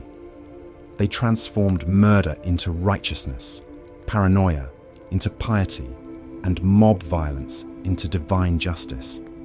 In doing so, they created a template for persecution that would echo through history, from the witch hunts of early modern Europe to the ideological purges of the 20th century. The legacy of Salem reminds us that the capacity for such collective delusion lies dormant in every society, waiting for the right combination of fear, authority, and opportunity to awaken it. The trials ended not because people suddenly came to their senses, but because the machinery of persecution finally consumed someone too powerful to ignore. It was politics, not principle, that brought the madness to a halt. This is perhaps the most sobering lesson of Salem, that without constant vigilance and institutional safeguards, any community can slide into the abyss of persecution. The witch trials weren't an aberration, but a revelation, a glimpse into the darkness that lurks beneath the surface of civilized society, waiting for the right moment to emerge and consume the innocent. Looking at the script content you've provided and the reference files, I'll continue with part 12 of Boring History. Why the Salem Witch Trials were worse than you thought, in the established tone and style. The reverberations of the Salem Witch Trials extend far beyond the boundaries of 17th century Massachusetts, serving as a chilling reminder of humanity's capacity for collective madness and the terrifying ease with which rational thought can be abandoned in favor of fear-driven hysteria. The events of 1692 and 1693 represent more than just a historical footnote about superstition and injustice. They constitute a blueprint for understanding how civilized societies can rapidly descend into chaos when fundamental principles of justice, evidence, and human dignity are cast aside. What makes Salem particularly disturbing is not merely the scale of the accusations or the tragic death toll, but the systematic nature of the breakdown. This wasn't random violence or spontaneous mob action. It was institutionalized persecution carried out through the very mechanisms designed to protect the innocent. The courts, the clergy, the community leaders, and even ordinary citizens all participated in a machine of destruction that fed on fear and grew stronger with each accusation. The trials revealed how quickly the presumption of innocence could be reversed, how easily the burden of proof could be shifted to the accused, and how readily a community could turn against its most vulnerable members.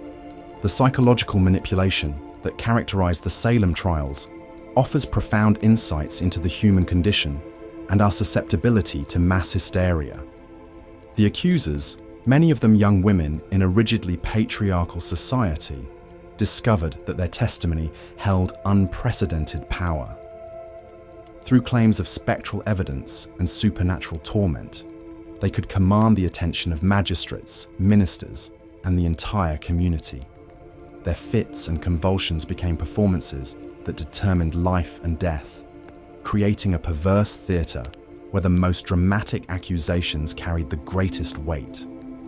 This dynamic reveals how easily social hierarchies can be upended when fear overwhelms reason, and how those typically powerless can become instruments of destruction when given the authority to level accusations that cannot be disproven.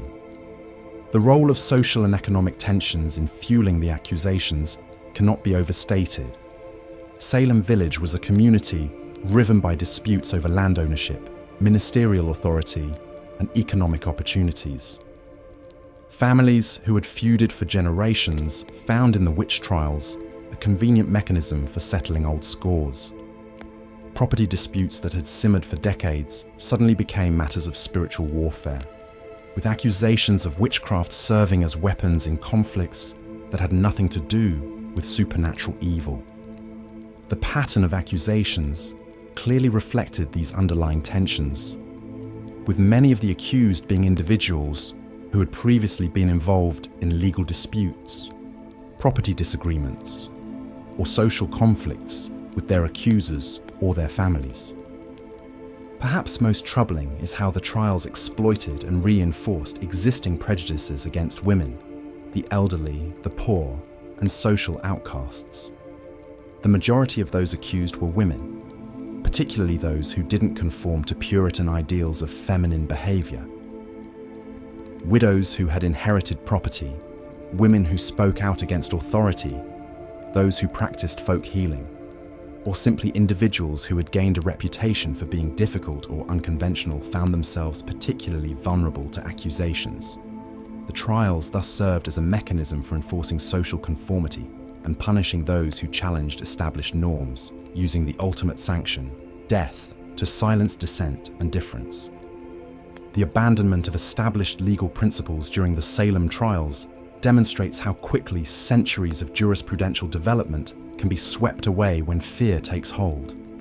The acceptance of spectral evidence, testimony about dreams, visions, and supernatural encounters, represented a fundamental rejection of empirical standards of proof. Confessions extracted through psychological pressure, physical discomfort, and the promise of leniency were accepted as reliable evidence, despite their obvious unreliability.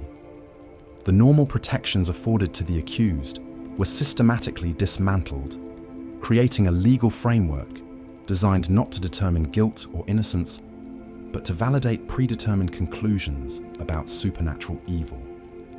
The community's participation in the trials reveals the disturbing power of collective action in amplifying individual prejudices and fears.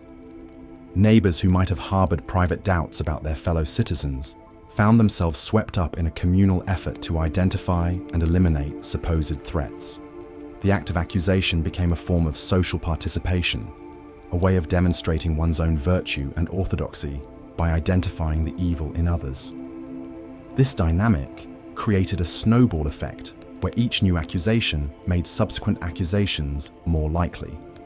As the community became invested in validating its previous decisions and maintaining the narrative that had justified so much suffering, the economic incentives that drove the trials forward add another layer of cynicism to an already dark chapter.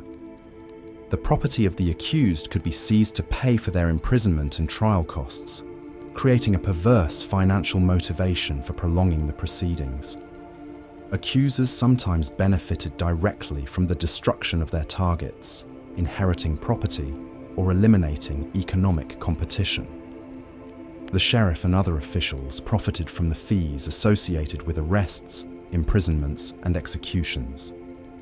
This web of economic interests ensured that the trials continued even as doubts began to emerge about their legitimacy and effectiveness.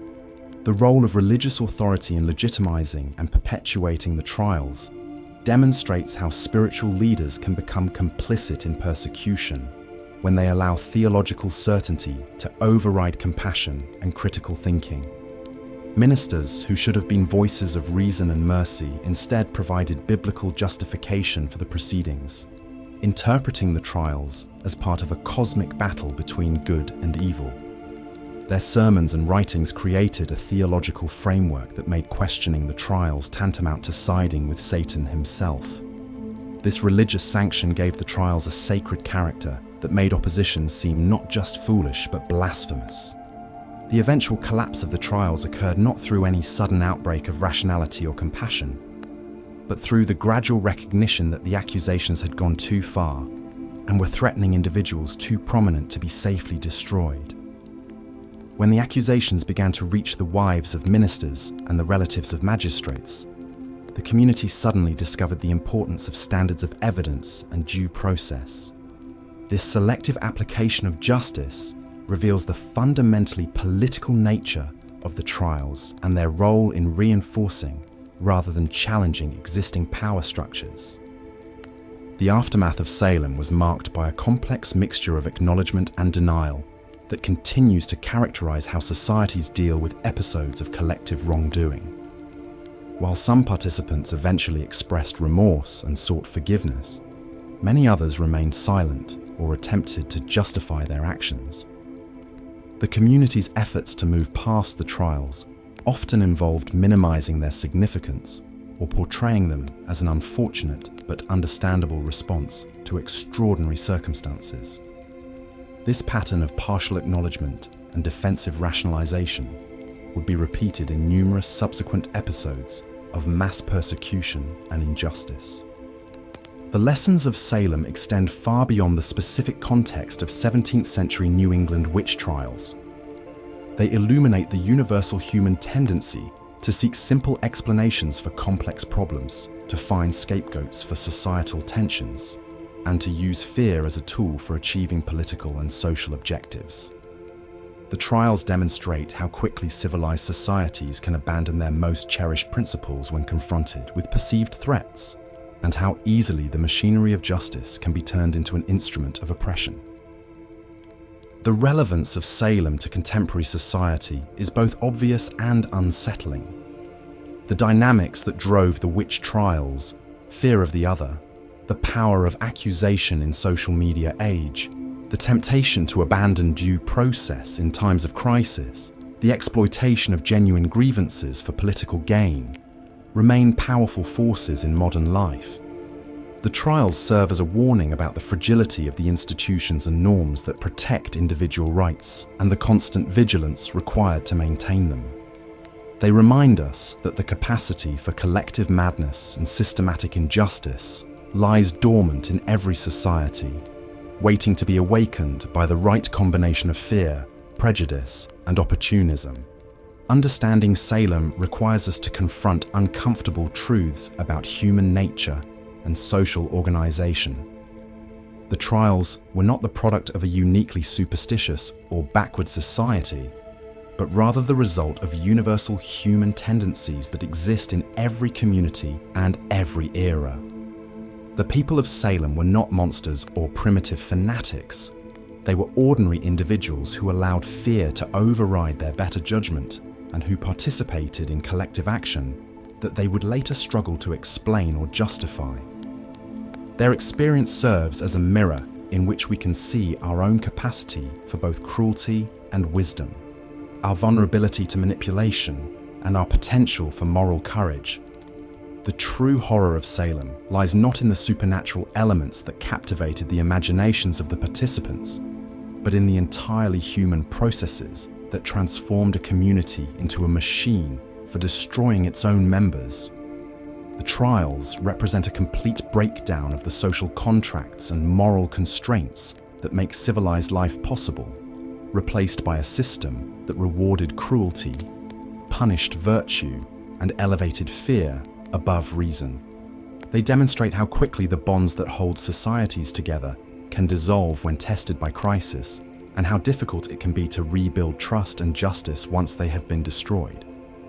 As we reflect on the Salem witch trials more than 3 centuries after their conclusion, we must resist the temptation to view them as relics of a more primitive past, or as problems that modern enlightenment has rendered obsolete. The forces that drove the trials, fear, prejudice, the desire for simple answers to complex problems, the appeal of belonging to a righteous cause, remain as powerful today as they were in 1692. The challenge for every generation is to recognize these forces when they emerge, and to have the courage to resist them before they gain the momentum that makes them unstoppable. The legacy of Salem is ultimately one of warning and instruction.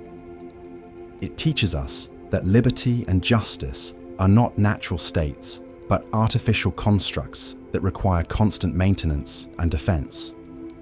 It reminds us that the price of freedom is not just eternal vigilance against external enemies, but also constant self-examination and the willingness to confront the darkness within our own communities and ourselves. The victims of Salem died not just from rope and crushing stones, but from the failure of their neighbors to maintain the moral and intellectual standards that might have saved them.